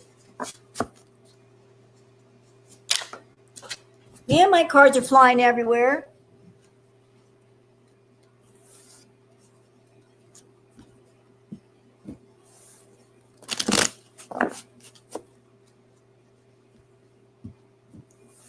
Like, I don't know what Foodie's doing in Qatar, but obviously there's a whole lot of eating going on.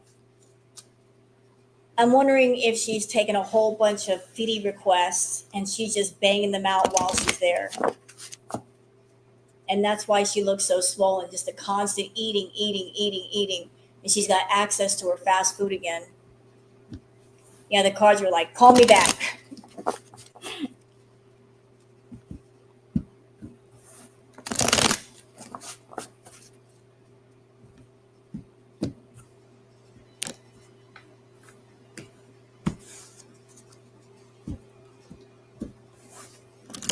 She's either comfy or she's sweating her football balls off.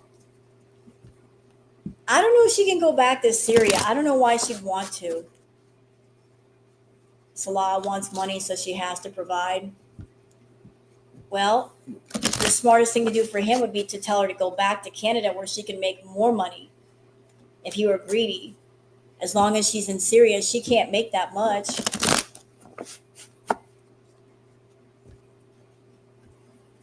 Oh, here we go.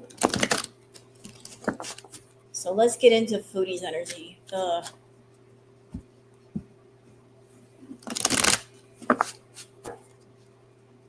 Yeah, she has nowhere else to go.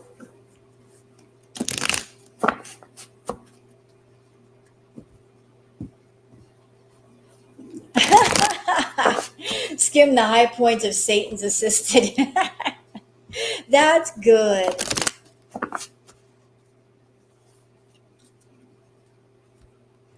Maybe, Coco.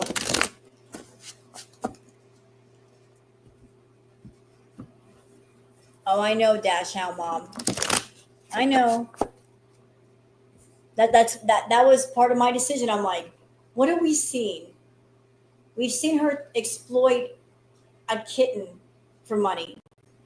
We've seen her exploit a child with special needs for money. Like, how much worse is this going to get? This is crazy. Chantal used to troll Girl World lightly, but she's not trolling anymore. She's looking for things that hurt people. There is a difference between lightly trolling people to get them to react to you and get them a little bit mad, and purposely looking for the most painful, sensitive things that actually hurt people.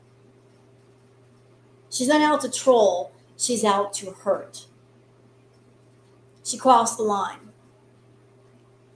And what she's done essentially is burn out Girl World, burn out a lot of people in the community to the point where they're done. They're like, I can't. A lot of people are like, I can't take this anymore. Like between the animals and exploiting animals, and now exploiting a child, I can't. Like, when is this roller coaster going to stop? When's it going to stop?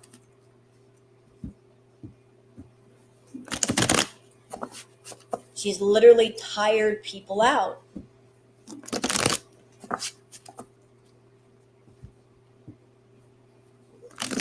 And there you go. See, Downtown Mom, so you know what I'm talking about. You're like, it hurts too much.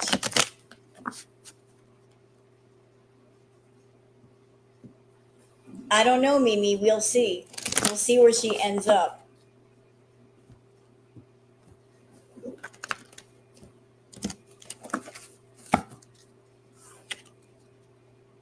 Exactly. Yeah, I agree.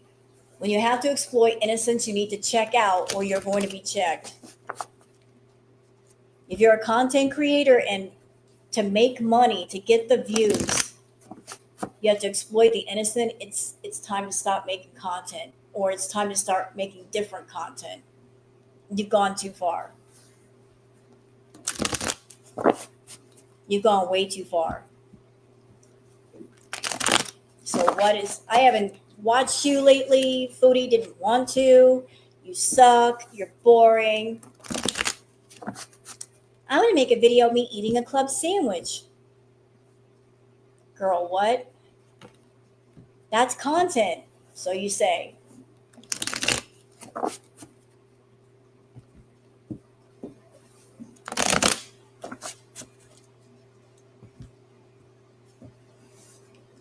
I know, Coco.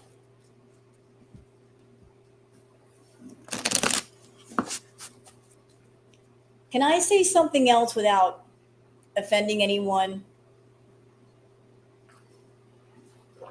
It's not meant to be offensive. So look, Crackhead Olympics, that was lightning in a bottle. Do you understand? Lightning in a bottle. It'll only happen once. It happened once. It ain't going to happen again. There is no repeat of that series. Chantal, she raised the bar really, really high as far as what the community would come to expect, what they're used to watching.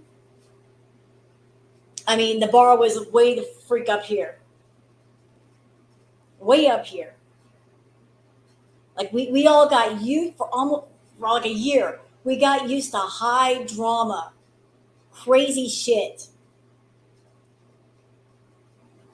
Lightning in a bottle. It only happened once.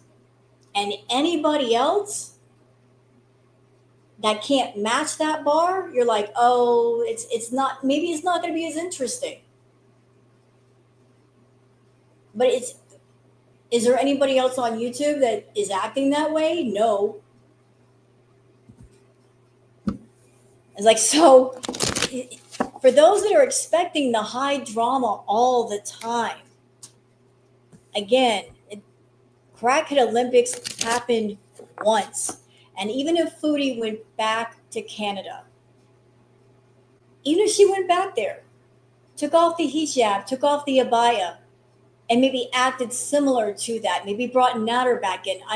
It's not going to happen. He's in jail. But you know what I'm saying? Like, it wouldn't hit the same. It hit the way it did because it was brand new to us. So even if she tried to repeat the same thing, it's not going to hit the same. We've already been there and seen that. So it's like it happened one time. It ain't going to happen a second. It's over now. So of course, anybody else that maybe reactors try to react to that is the drama isn't up here might seem a bit boring. Just because everybody is so used to the bar being up here. You gotta lower it a little bit.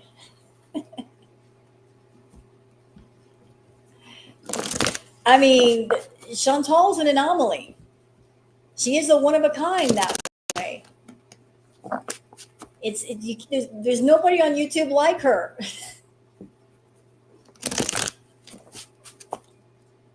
But we'll never have crackhead Olympics again.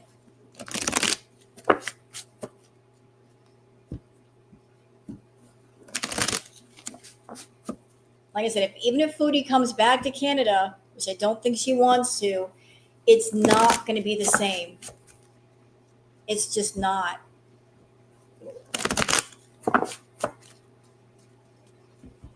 She hit her expiration date. She had her chance to fix it. We shall see if she goes back to Syria. She should run. I agree. Foodie and Amber, they both hopped on the back of the mukbang trend. And we all know what about trends. Eventually trends, they pass along, they die. Like 8 years. 8 years. It took 8 years to reach this point with both of them. It lasted a while. They both had a good run. Now they're just trying to hang on to the vapors of what's left.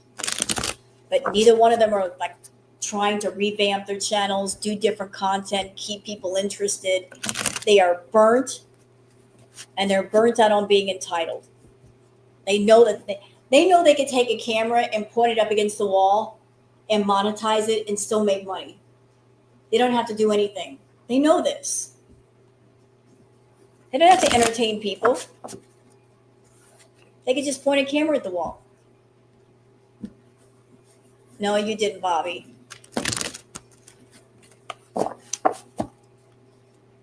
That's why they don't try anymore. They figured out, Google AdSense, I'll get it regardless if I'm entertaining or not. I'll just monetize the video. Who cares?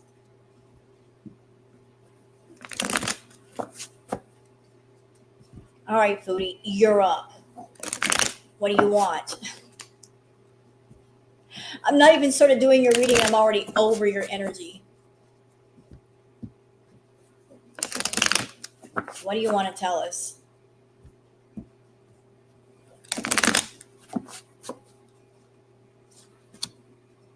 Ooh. Oh. Okay.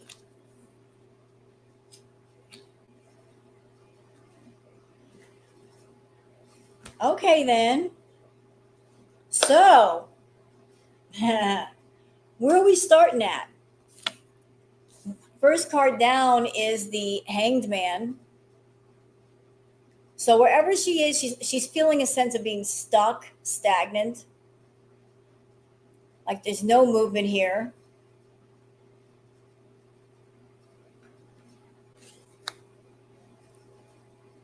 Like okay, I'm also getting something else off of this. So with the Hangman card, she is stuck. She is in place right now, but there's a feeling from the Hanged Man that she's trying to think of her next move. She is concerned about that. Like, what is my next move? Where am I going to go from here? The sense of like she's in Qatar. She is doing the Foodie stuff, perhaps. She is enjoying herself. But I feel like she's thinking. She's thinking about what do I do next? Where do I go from here? Like she's really trying to figure it out. But guess what? Guess what? That didn't take long.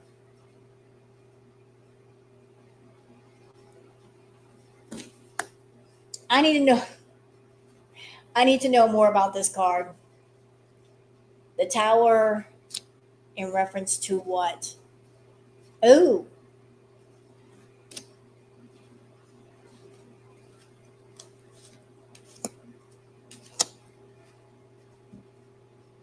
all right. So we got the tower card. I'm like, okay, what is in reference to this tower card? Like, what does it mean exactly? Ooh, we got the Four of Cups here.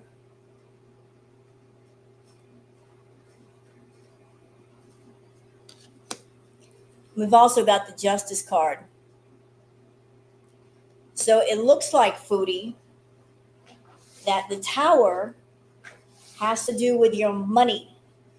Something to do with your money, girl. And there's justice revolving around the money. Maybe the way you're making money, the way people are giving you money. There is justice coming in. Ooh, could that be PayPal? Don't know. Oh, I put one more card down for that. The Chariot.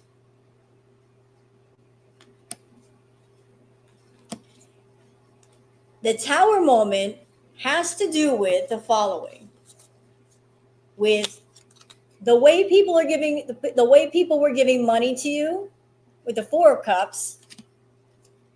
Then we have the Justice card, justice for that. Then we have the Chariot. Like where you how you got there, how you paid for it. Girl, you in trouble. All right. Mm.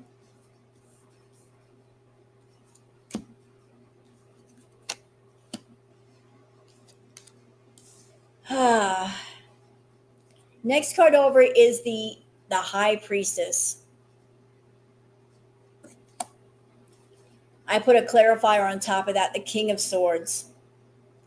Foodie, I don't know what you're messing around with.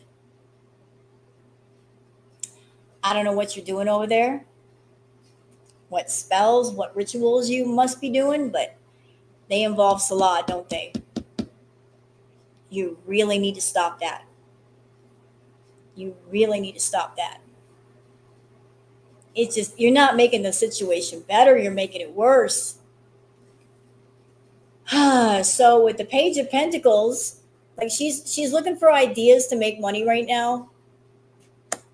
Like Page of Pentacles she's making money. Also, okay, Page of Pentacles, that looks like Salah. Ooh. Oh, snap. We got the Eight of Cups. I put clarifiers on the Page of Pentacles, the Eight of Cups. Ooh.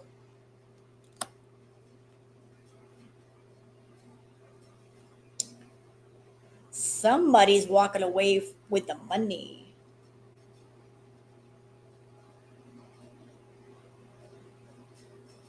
Either somebody's walking away from the money or somebody's leaving with the money. I keep hearing leaving with the money. Like taking, I'm hearing a song in my head. It's like an old Steve Miller song. Whoa, take the money and run. You're going to take the money and run, Foodie? Are you taking it? Are you taking the money and running?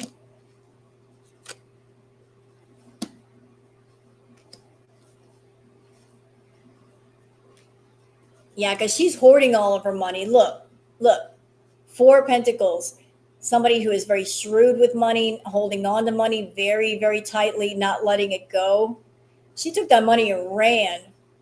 She's like, this is mine. I'm not giving this to you. Screw you. Um, we got the Three of Wands. Like she's considering her next move with the Three of Wands. Like she's making money. She's not making too terribly much money. And she's like, what is my next move? She's not really coming up with ideas right now. And she doesn't have the energy to do some stuff. But it's like, where do I go from here? Where do I go from here?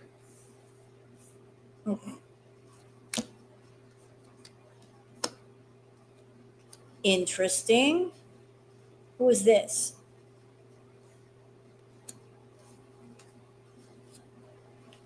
Huh. Tell me more.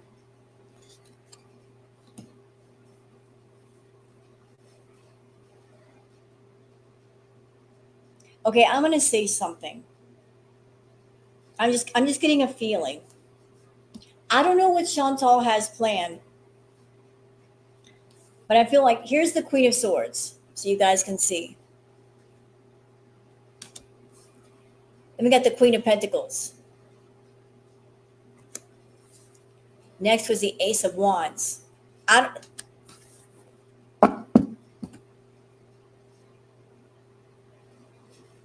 I don't know what she's got in her mind, but she might have something in her head where she's like, I'm going to do a back and she's going to be fighting back and forth with Frenchie over something. I don't know if she's coming back to Canada, but that might be an idea of hers. Like, if I come back to Canada,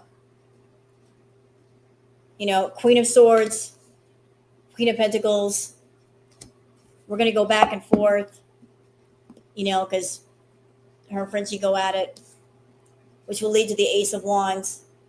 No, I'm not really, you know what, Starshine, I don't feel that's Dee Dee's energy. I don't feel that. Dee Dee would probably be like a Queen of Cups because she's got blonde hair. Queen of Pentacles, I feel, is Frenchie. Yeah, Frenchie. I think Chantal and Frenchie, like something's going to happen and they're going to go at it.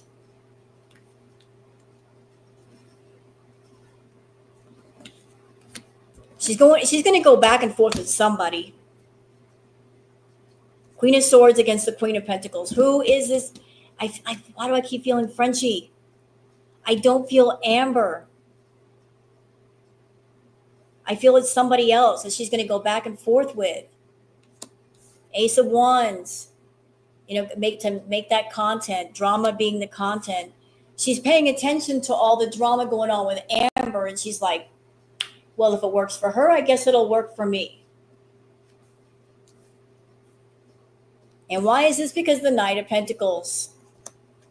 Tell me more about that Knight. Yep. Yeah, she wants to be swimming in the money again.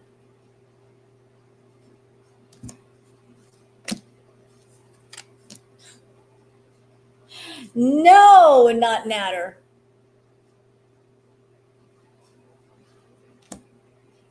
No, not Natter.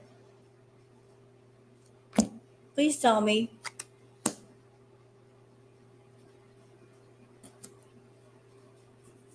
But that's basically it for Chantal. Like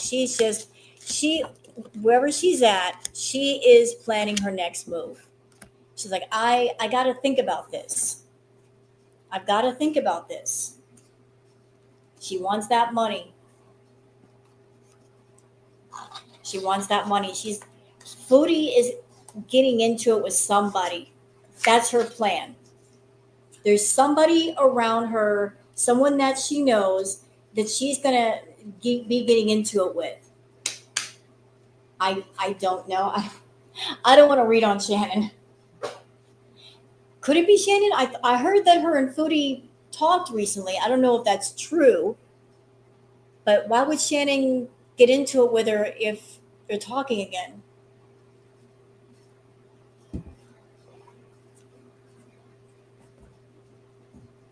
Hello, Life and Vibe. So,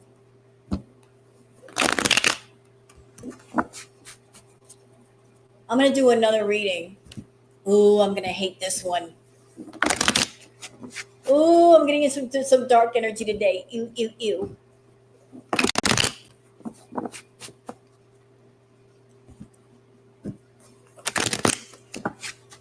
I'm going to read on Emily's energy.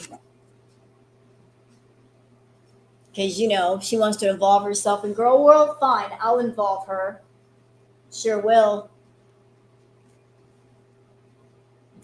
Hello, Sabin.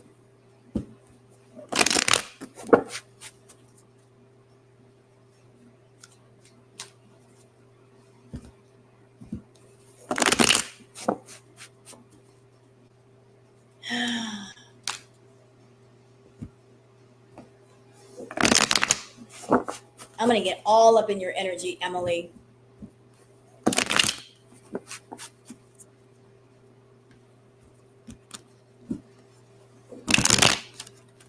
Yep, Emily, Tommy. Thank you, Sabin.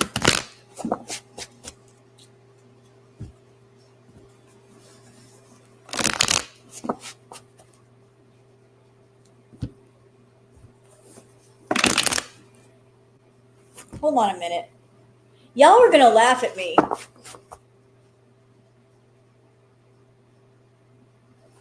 Oh my God. I just now noticed this.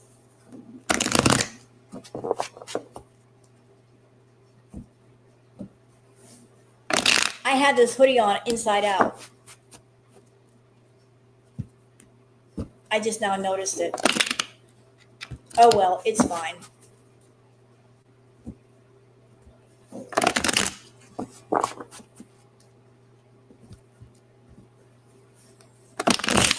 What?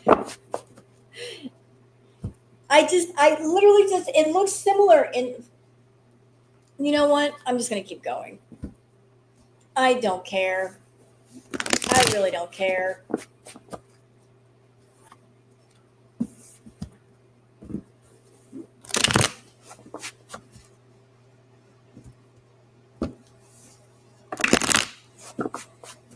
We can't be brilliant. It's Monday. I'm blaming it on Monday.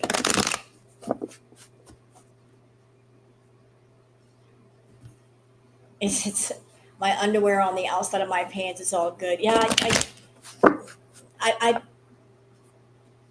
no, we're fine.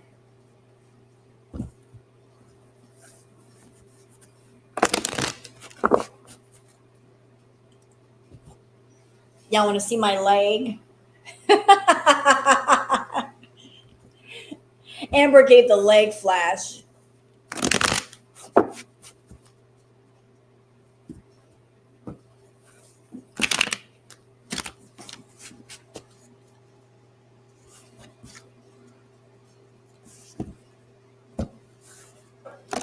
Like I can flash my leg. It's covered up though. I wear pants in this house. I don't run around. No, I'm not poo.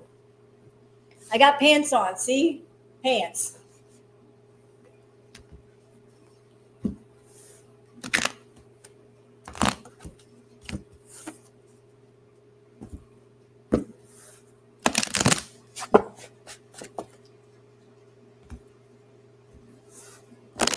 All right. So, Emily, you know what?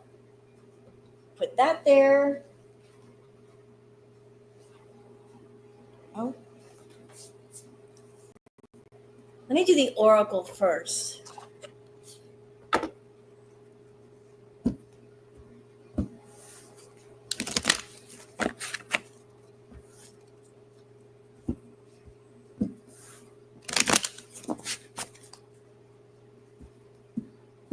How is she feeling about Amber?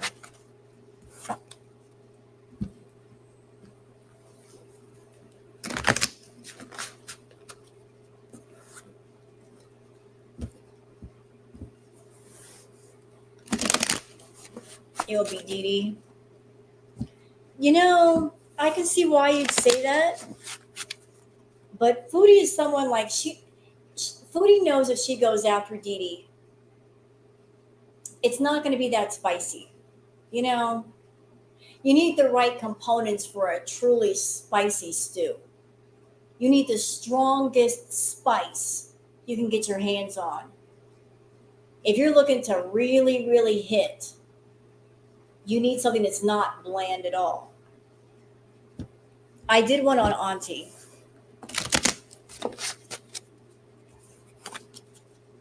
Like if Foodie wants to make a lot of money, she's gonna have to come with like the ultimate spice. And I don't think Dee Dee could deliver that. Dee Dee's like a mild jalapeno pepper. Frenchie's like ghost pepper level, like Carolina Reaper. That's what she's looking for. She's looking for that like extra spice.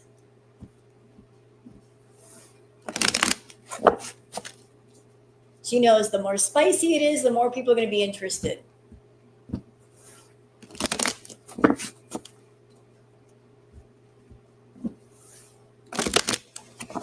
All right, so how is Emily feeling about Amber? Fall for the bait. I don't think she would. I don't think she would. But Foodie is on the hunt for something big, as big as she can get. She may not get the biggest that she can get because maybe what she wants she doesn't have access to. Maybe she was hoping that Nads would be out of jail and they could get things started again. But now she's got to do a plan B. So what's plan B? That's what she's trying to figure out.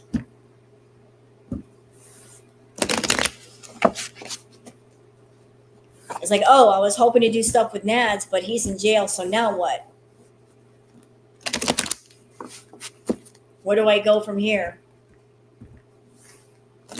Gotta figure it out.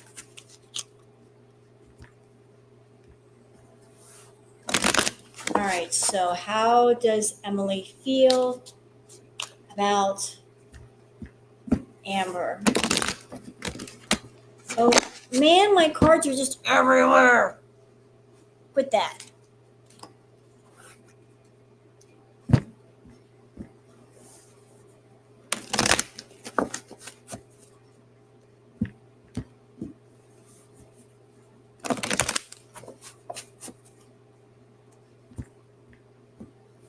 All right.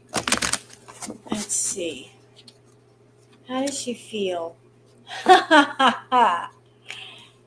Ooh. How does she feel about Amber? Well, not good. I can tell you that much. How does Emily feel about Amber?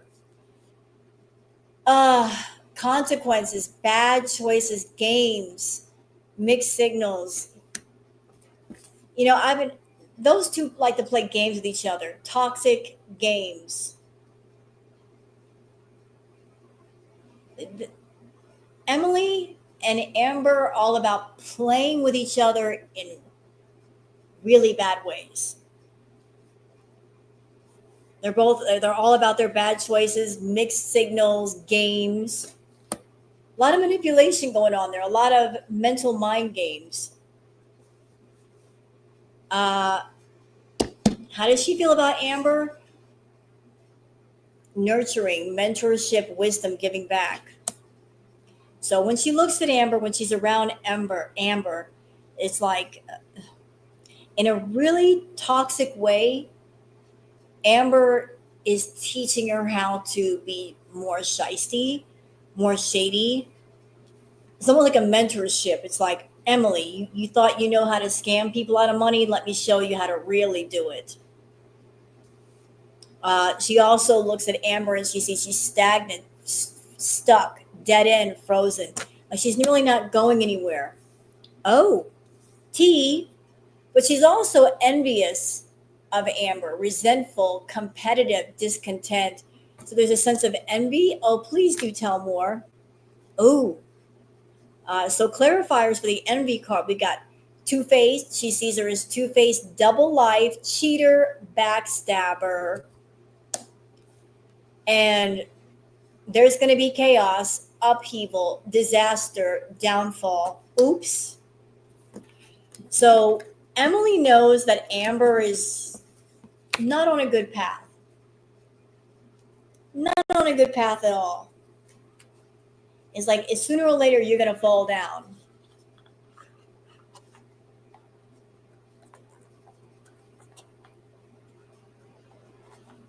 Okay, put that in there. Now let me just do the basic spread on Emily.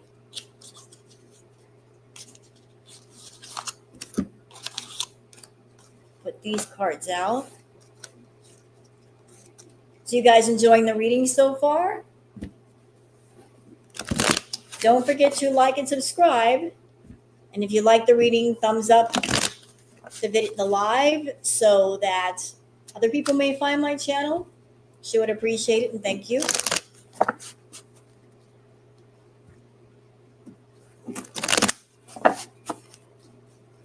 Okay. This is about to get ugly. Where Emily's head is at. Thank you, Nancy.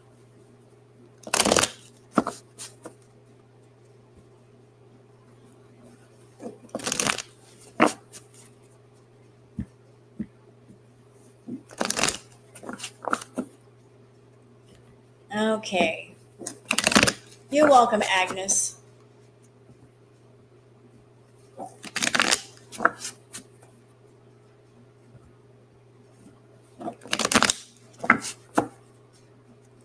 Okay. How does...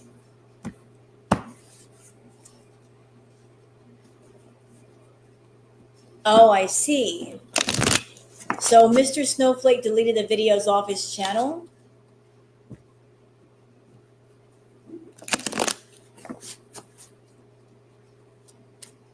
Interesting. I did not know that. I was not aware.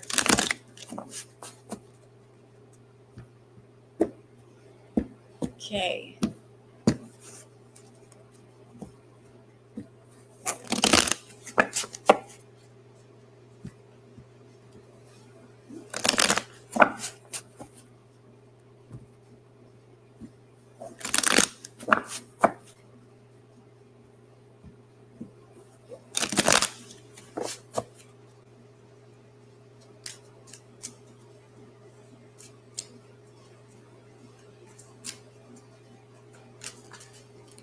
I thought he had privated them. So did he private the videos or did he delete them? I'm sure he's got backup copies of the videos. Yeah, he can reload. Isn't there something called a Wayback Machine or something where you can get copies of stuff?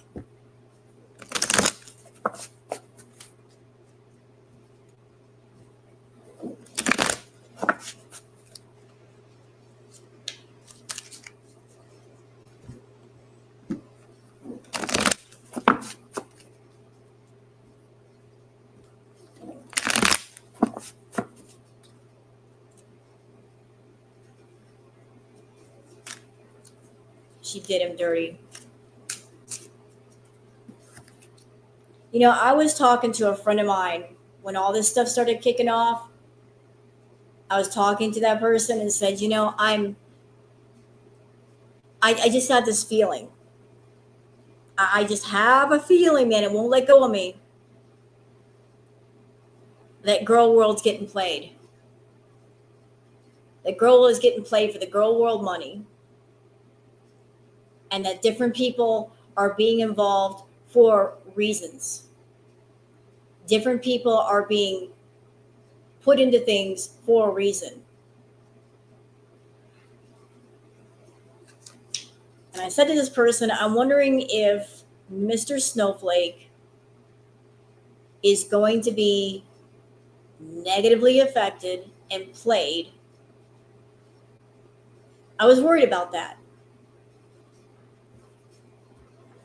Like different people are being interjected into the game for a reason.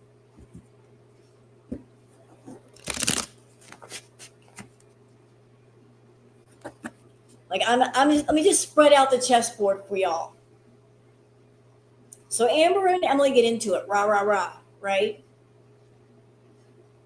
Then Emily reaches out to who? Mr. Snowflake. Why? Maybe it's because Amber hates Mr. Snowflake. And if they're having an argument, a disagreement, and if you are in the middle of an argument, a fight, you want to win the fight, you're going to cause the most damage. You might go to somebody that the person doesn't like, but reached out to Mr. Snowflake with tea. So putting Mr. Snowflake on the chessboard, involving him. Let's take it a step further. Quirky Love Rosie. I know a lot of you don't like her because, next to the Foodie drama, maybe she's a bit boring. There might be a reason why she was involved. Another piece on the chessboard. A lot of people, a lot of reactors were starting to cover Quirky Love Rosie. A lot of people were moving away from Foodie after what happened with the child. A lot of people were done with her and they were like, 2 middle fingers up, fuck Foodie. But isn't it funny that suddenly Amber wants to talk to Quirky Love Rosie? Involve her.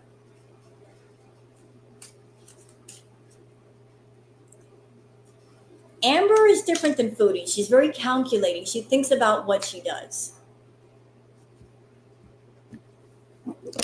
If Amber puts you on her chessboard, ask yourself why. What is the intention? What is the goal here? A lot of people are starting to react to Rosie. So, of course, Amber's going to pull her close. Like, I'm going to keep an eye on you. You're the new kid on the block. And people are reacting to you and they're not reacting to me as much. I'm going to keep an eye on you.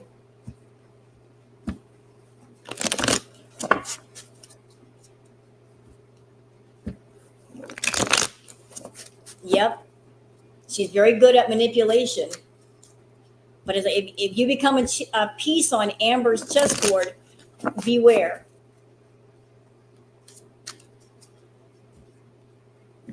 Beware. Thank you, Brooke. So I'm like, something is going on with Amber.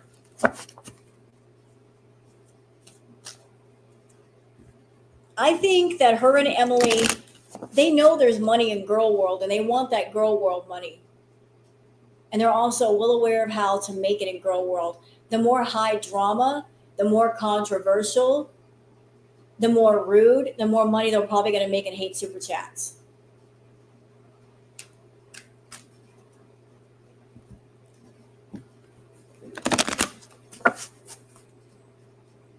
I know, Seven. I know.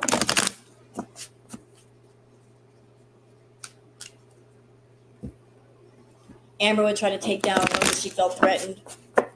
Well, there was also that phone call, remember? Like her and Amber got on the phone. And then Corky was talking about it. Like something was said. Something happened that made her upset. That made her seem almost cautious. I'm like, I wonder what was said. I wonder what was said.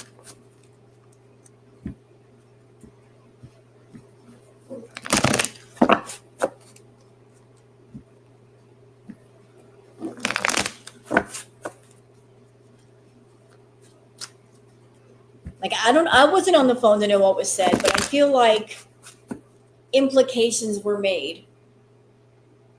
Maybe Amber mentioned who she knew, who she maybe knew at YouTube, her YouTube manager or something. Something is keeping Rosie's mouth shut. Something that was said. All right, so let's get on to Emily. I want to know about Emily. What's going on here?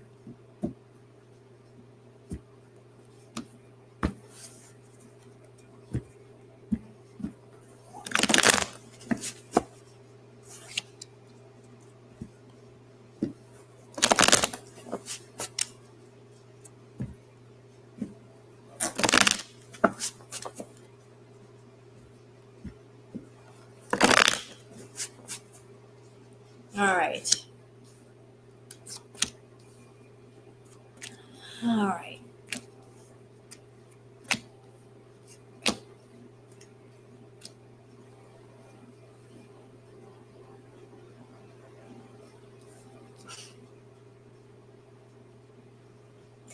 Okay, then. First card down for Emily, the High Priestess. Keeping things hidden, keeping things in secret. I need to go. I need to know more with the High Priestess. This card again, the Chariot. They're planning something. Emily and Amber are planning something. Is somebody moving somewhere? Are they taking a trip? Are they taking a trip? Yep, and making money for this trip.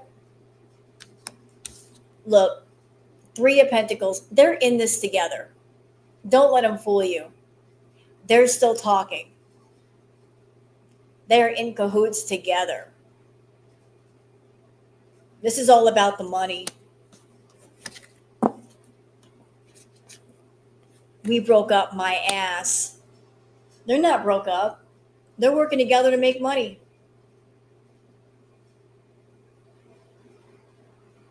They're working together to make money. Look, messages back and forth. You know what? Let me explore the messages part. Who are they talking to?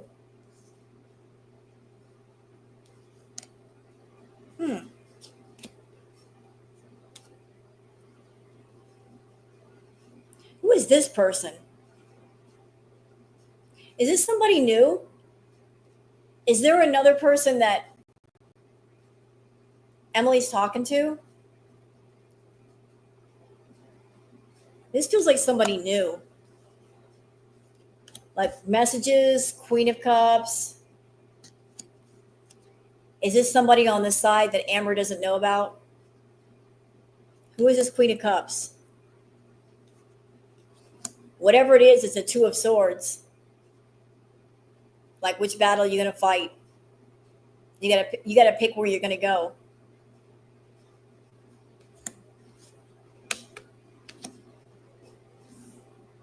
Yeah, like the Wheel of Fortune. Like that, this can go any way in the world. Let me explore the Wheel of Fortune. Yep, it's all about making money. Amber wants all the money. There she is again, King of Swords. With that masculine, slightly masculine energy. They're together. They are together. They're not done. But like in Emily's like, I just want to live a nice, free, happy, easy life.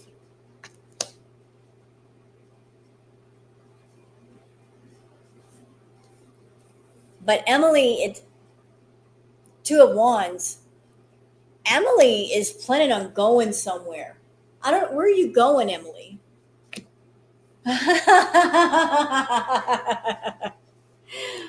Wherever it is, Two of Wands, Tower.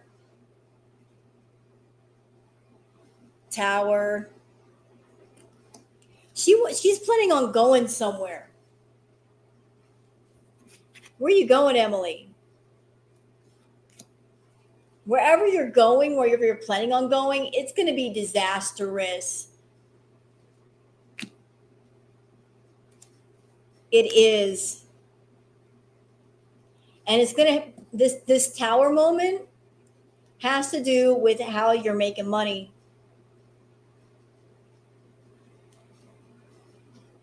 With the Seven of Pentacles, is if this Tower moment revolves around money, going somewhere and making money. I don't know if there's plans to go somewhere, travel someplace new, make money there. But it's not going to be good. It's not going to be good. Not. is not going to be good. Nope.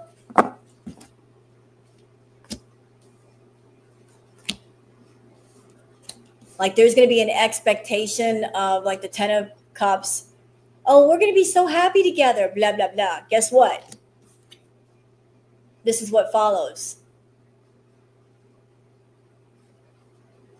This is what follows.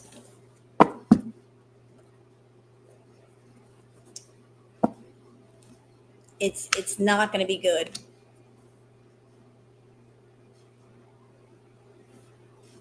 As a matter of fact, Amber's going to be looking at you to make money for her.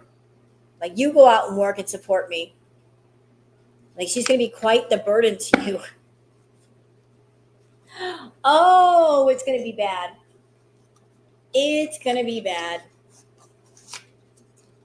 Tommy's thinking, oh, I could just be with this person and they'll make money and support me. And ooh, it might turn all the way around. It might turn all the way around. So I'm wondering how Amber feels about Emily. Maybe, cat lady, maybe. It's like the sugar baby thinks, oh, I can just keep gathering the sugar and not have to work for it. Next thing you know, they're moving in, they're having to work all the time.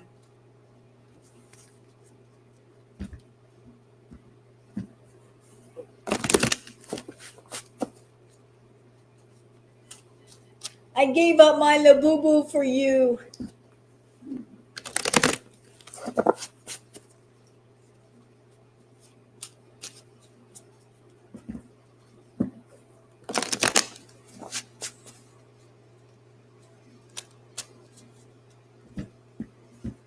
All right, so how does Amber feel about Emily? How you feeling, Amber?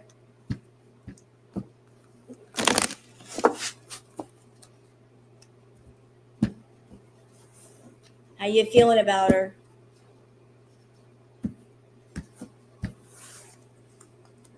Hey, Tucker.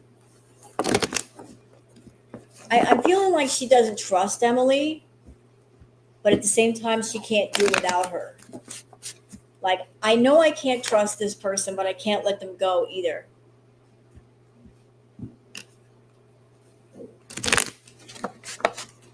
It's like, I know you're bad for me. I know that I can't trust you. You're untrustworthy, but I just can't quit you either. I can't quit you.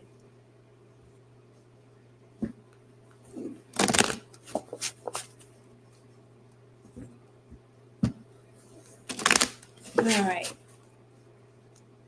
Severe brain fog today. It's hard for me to keep the plot. I know it's a lot. Amber is addicted to Emily. I would agree with that.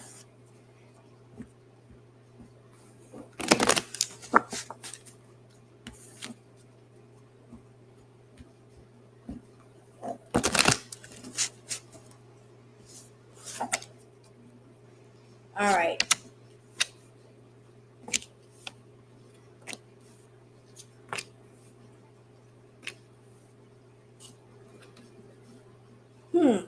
So Emily and Amber have different feelings about each other.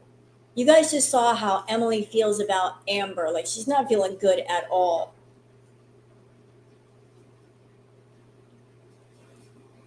Amber feels differently about Emily than Emily feels about her. So the first card down is, it's interesting, time, delay, procrastination, too busy. Like Emily is just like, she's got a life. She's got things to do. She doesn't like it. So she's like, it bothers her that Emily is always so busy, busy, busy, busy, busy. And what does she want? She wants Emily to stop and smell the roses, slow down, take some time. Like Amber doesn't like it when people get too busy in her life. It makes her feel abandoned and rejected. She is hopeful, inspired, optimistic, success. Ooh. So is she like paying all of Emily's bills and stuff so she can spend more time with Emily? Emily can't say, well, I'm busy. I have to go to work. I have to make money. Amber can just say, well, I got your bills covered. I got your rent covered. You can spend more time with me. Is that what's going on? Like, is Amber literally buying time with Emily? Like, I'll pay for your companionship. I'll take care of all of your stuff so you have no excuse to not spend time with me. She thinks that Emily needs some healing, introspection, meditation. Like Emily needs some time to heal. And she also looks at her as a nurturer. Huh. Interesting. And there's also a sense with Emily that she wants to mother her. Like she can be at her most feminine with Emily by mothering her. Yep. See, it keeps coming up. Love affair, dirty little secret, sex fix, down low. They're not done. They are not done. They are not done.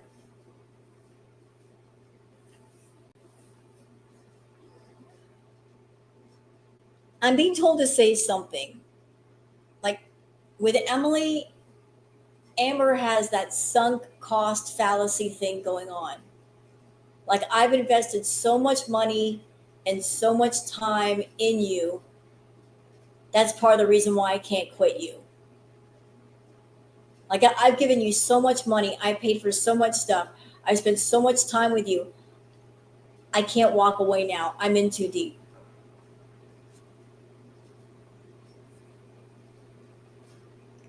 Like she's just like it.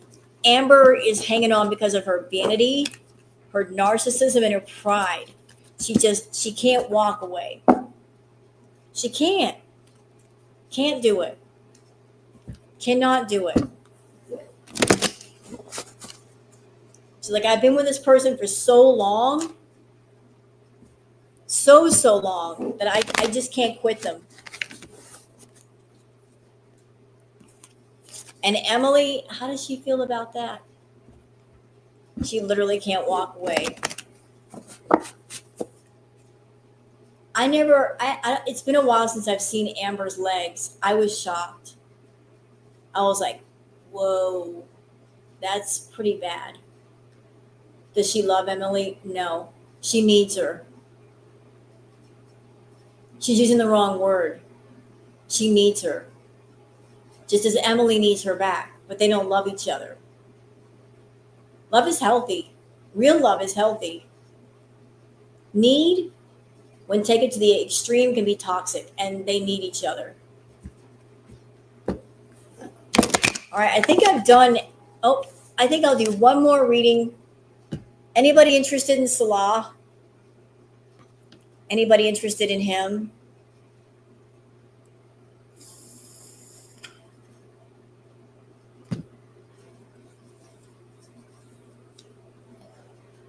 Amber should be ashamed of herself, telling her aunt to square up. What does she mean, square up? Like fight her? Get into a fist fight with her? Is that what she means?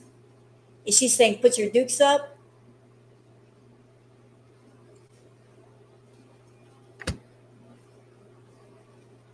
Please.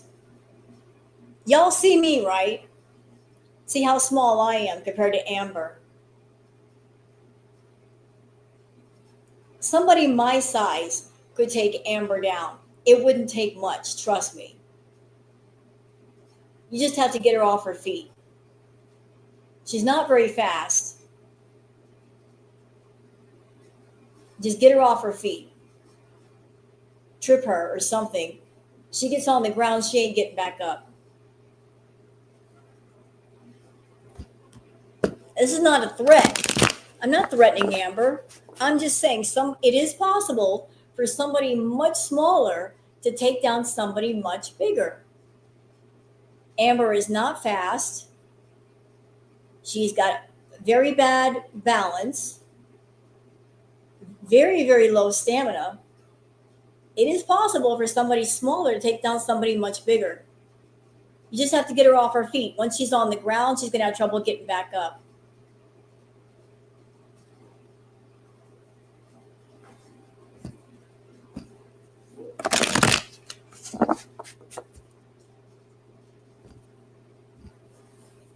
She can move as fast as the infamous lobster, Reid. Not if you throw like a handful of dirt in her eyes. You can't see, you can't fight. You can't fight.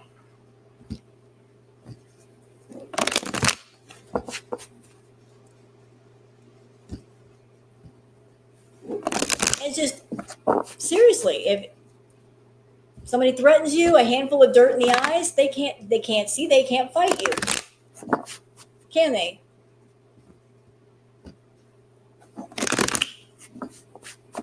Will it come to that? I don't think so.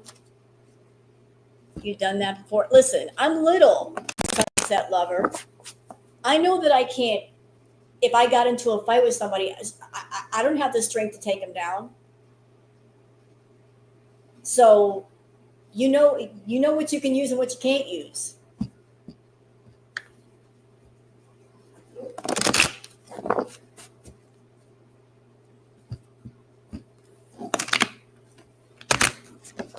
If I had to fight somebody of Amber's size, if that were me, I would do my best to get them off their feet. Once they're off their feet, like I've taken Brazilian Jiu-Jitsu, wrap the arm around the throat, cut off their air. If you can't breathe, you can't fight. Not put the arm around the throat enough to unalive them, but if you cut off somebody's oxygen, they can't breathe, they can't fight you. Dirt to the eyes, you can't see, you can't fight me.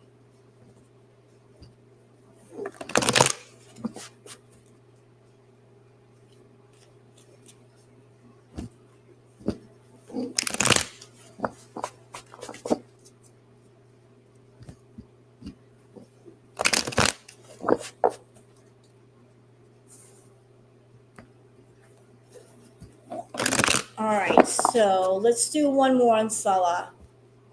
Stop.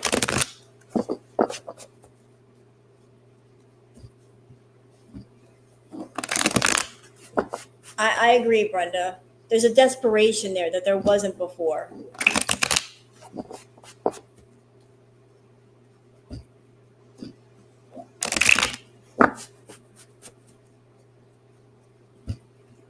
And you're safe. Let me just do one more on Salah.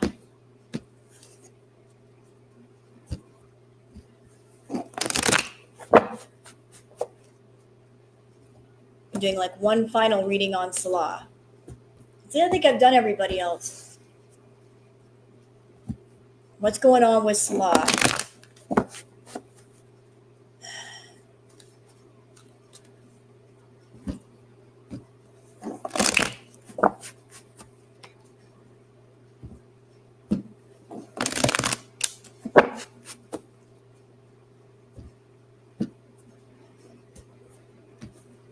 I don't know if Sasa is his child.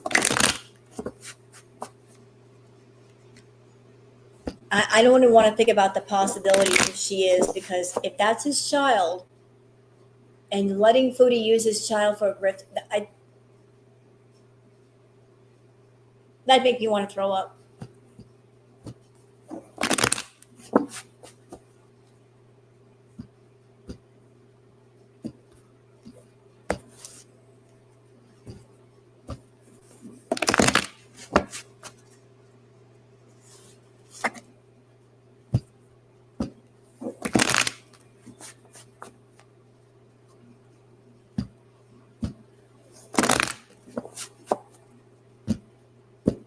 Show me something about Salah.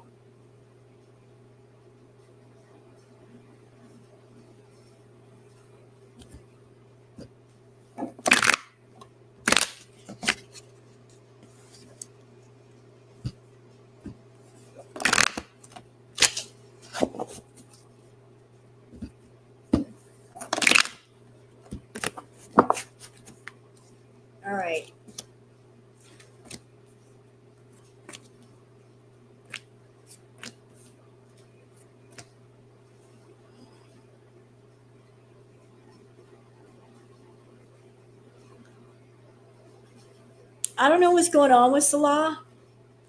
I think he might be with somebody else right now.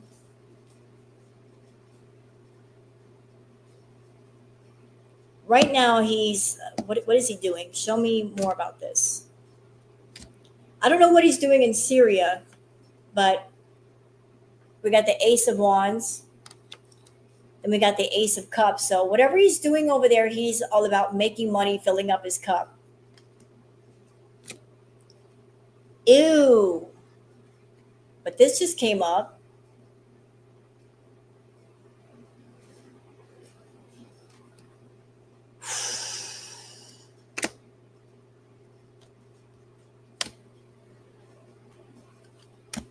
Damn. Ten of Ten of Cups. What is he doing over there?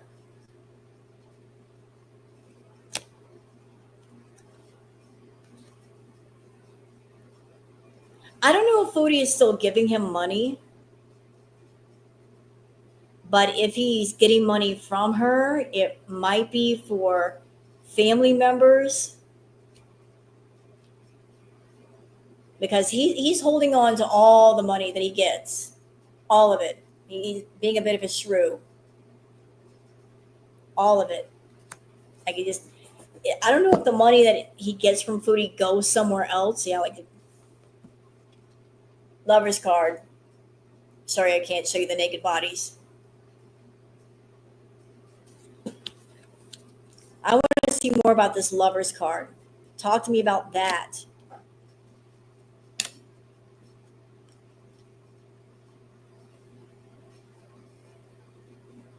Yeah, he's still talking to Foodie. We got the Four of Cups again. And we got the Queen of Pentacles. Hi, Foodie.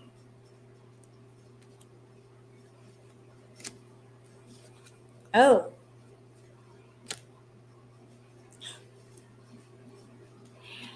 Well, well. Yeah, like with the World card, she flew the coop. And, ooh. Y'all, I have a feeling like what happened with Sasa? There was a. Let me go further with this. We have the Five of Wands. There was a lot of dirt kicked up over what he did. Oh. Then we have the Five of Cups. I don't know what was going on in Syria, if he was doing any kind of business there, if he was making money there in some way. Maybe he was making connections in the community. But whatever he was trying to establish there, after what happened with Sasa, I don't think the community around him locally was very happy. Something happened in Syria.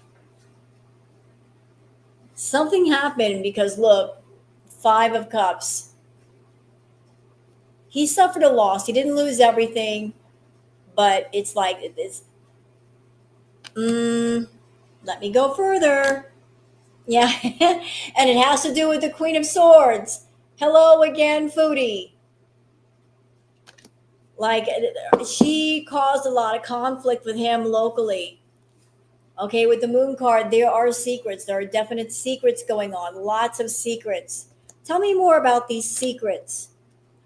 Oh, snap.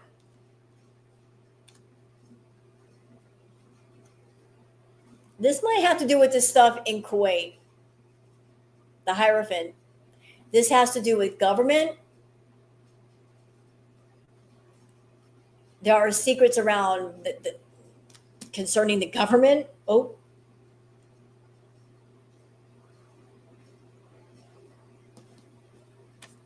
Then we got the King of Swords. What else? Fuck. Judgment. I don't think they escaped what happened in Kuwait, y'all. I don't think so. I think they're both in trouble and they're both running from trouble. And I don't know what happened, but I think Foodie got wind of the trouble and she left before trouble could find her. Or she caused trouble there in Syria and she left right when it was starting to brew.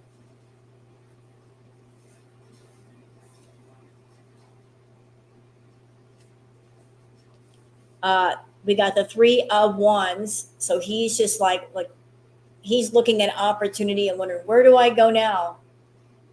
Not really finding any clues to that. He has been working hard. Like the burden is on him.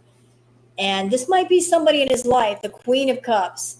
Tell me about this Queen of Cups. Who is she? What's going on with, oh.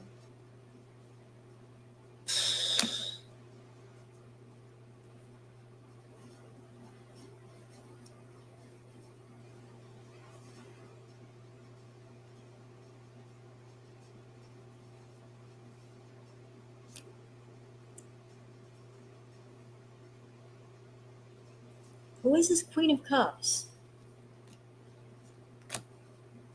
Yikes. All right, interesting layout. We got the Queen of Cups. We have the Devil card, temptation, just being on your wrong path. We also have these 6, 7, what is this? The 7 of Pentacles. And we got the Tower card again. So whatever it is he's trying to do in Syria, it's not going to pan out well. I'm feeling like something happened and he got in trouble, Foodie got in trouble, and I think her solution to the trouble was to leave. Like, before I get in real trouble, I'm just going to go. And she left Salah there. So he's there dealing with the trouble. He's there dealing with it. And Foodie just said, toodles, I'm out.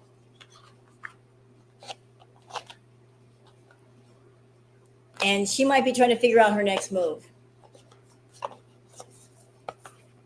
Like, she really wasn't happy being in Syria anyway, but whatever went down, it was bad enough to send her out of there. Something illegal. I don't know, Cat Lady, but if I had to take a guess, I think Sasa's family, maybe there was some discontent because Sasa was put on YouTube and maybe they were promised money and they were not given any money before they could get the money. Foodie took off. So maybe that's what Salah's dealing with. People around him locally saying, this person that you brought here, they used a child and you made promises. So where's the money? You got to make this right somehow. So like Salah's over there, like, I don't get the money. I don't have the money. But people are maybe upset, very upset. And can you imagine living somewhere locally and then word gets out about you, rumors start, there's, gossip. She's been reported to NCMEC and SOS Children's Village, Syria. And maybe she heard about that, and that's why she took off.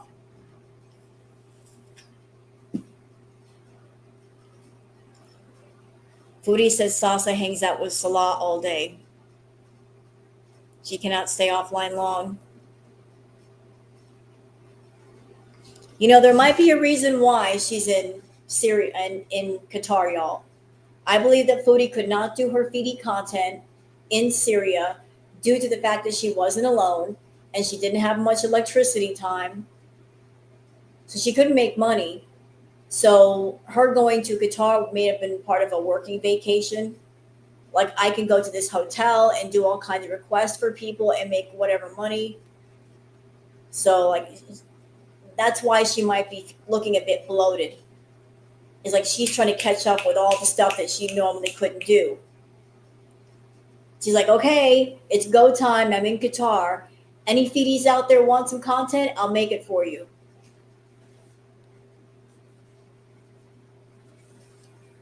So like she's just not there like in a hotel room doing nothing. She's making as much money as she can. Because if she's planning to not go back to Syria, then she's got to make as much money as she can to figure out where else she can go. You know, she's got to make them phone calls. She's got to figure out, okay, where else can I go? How much is it going to cost me? She needs money to travel. If she goes back to Syria, well, then she goes back. She's an idiot.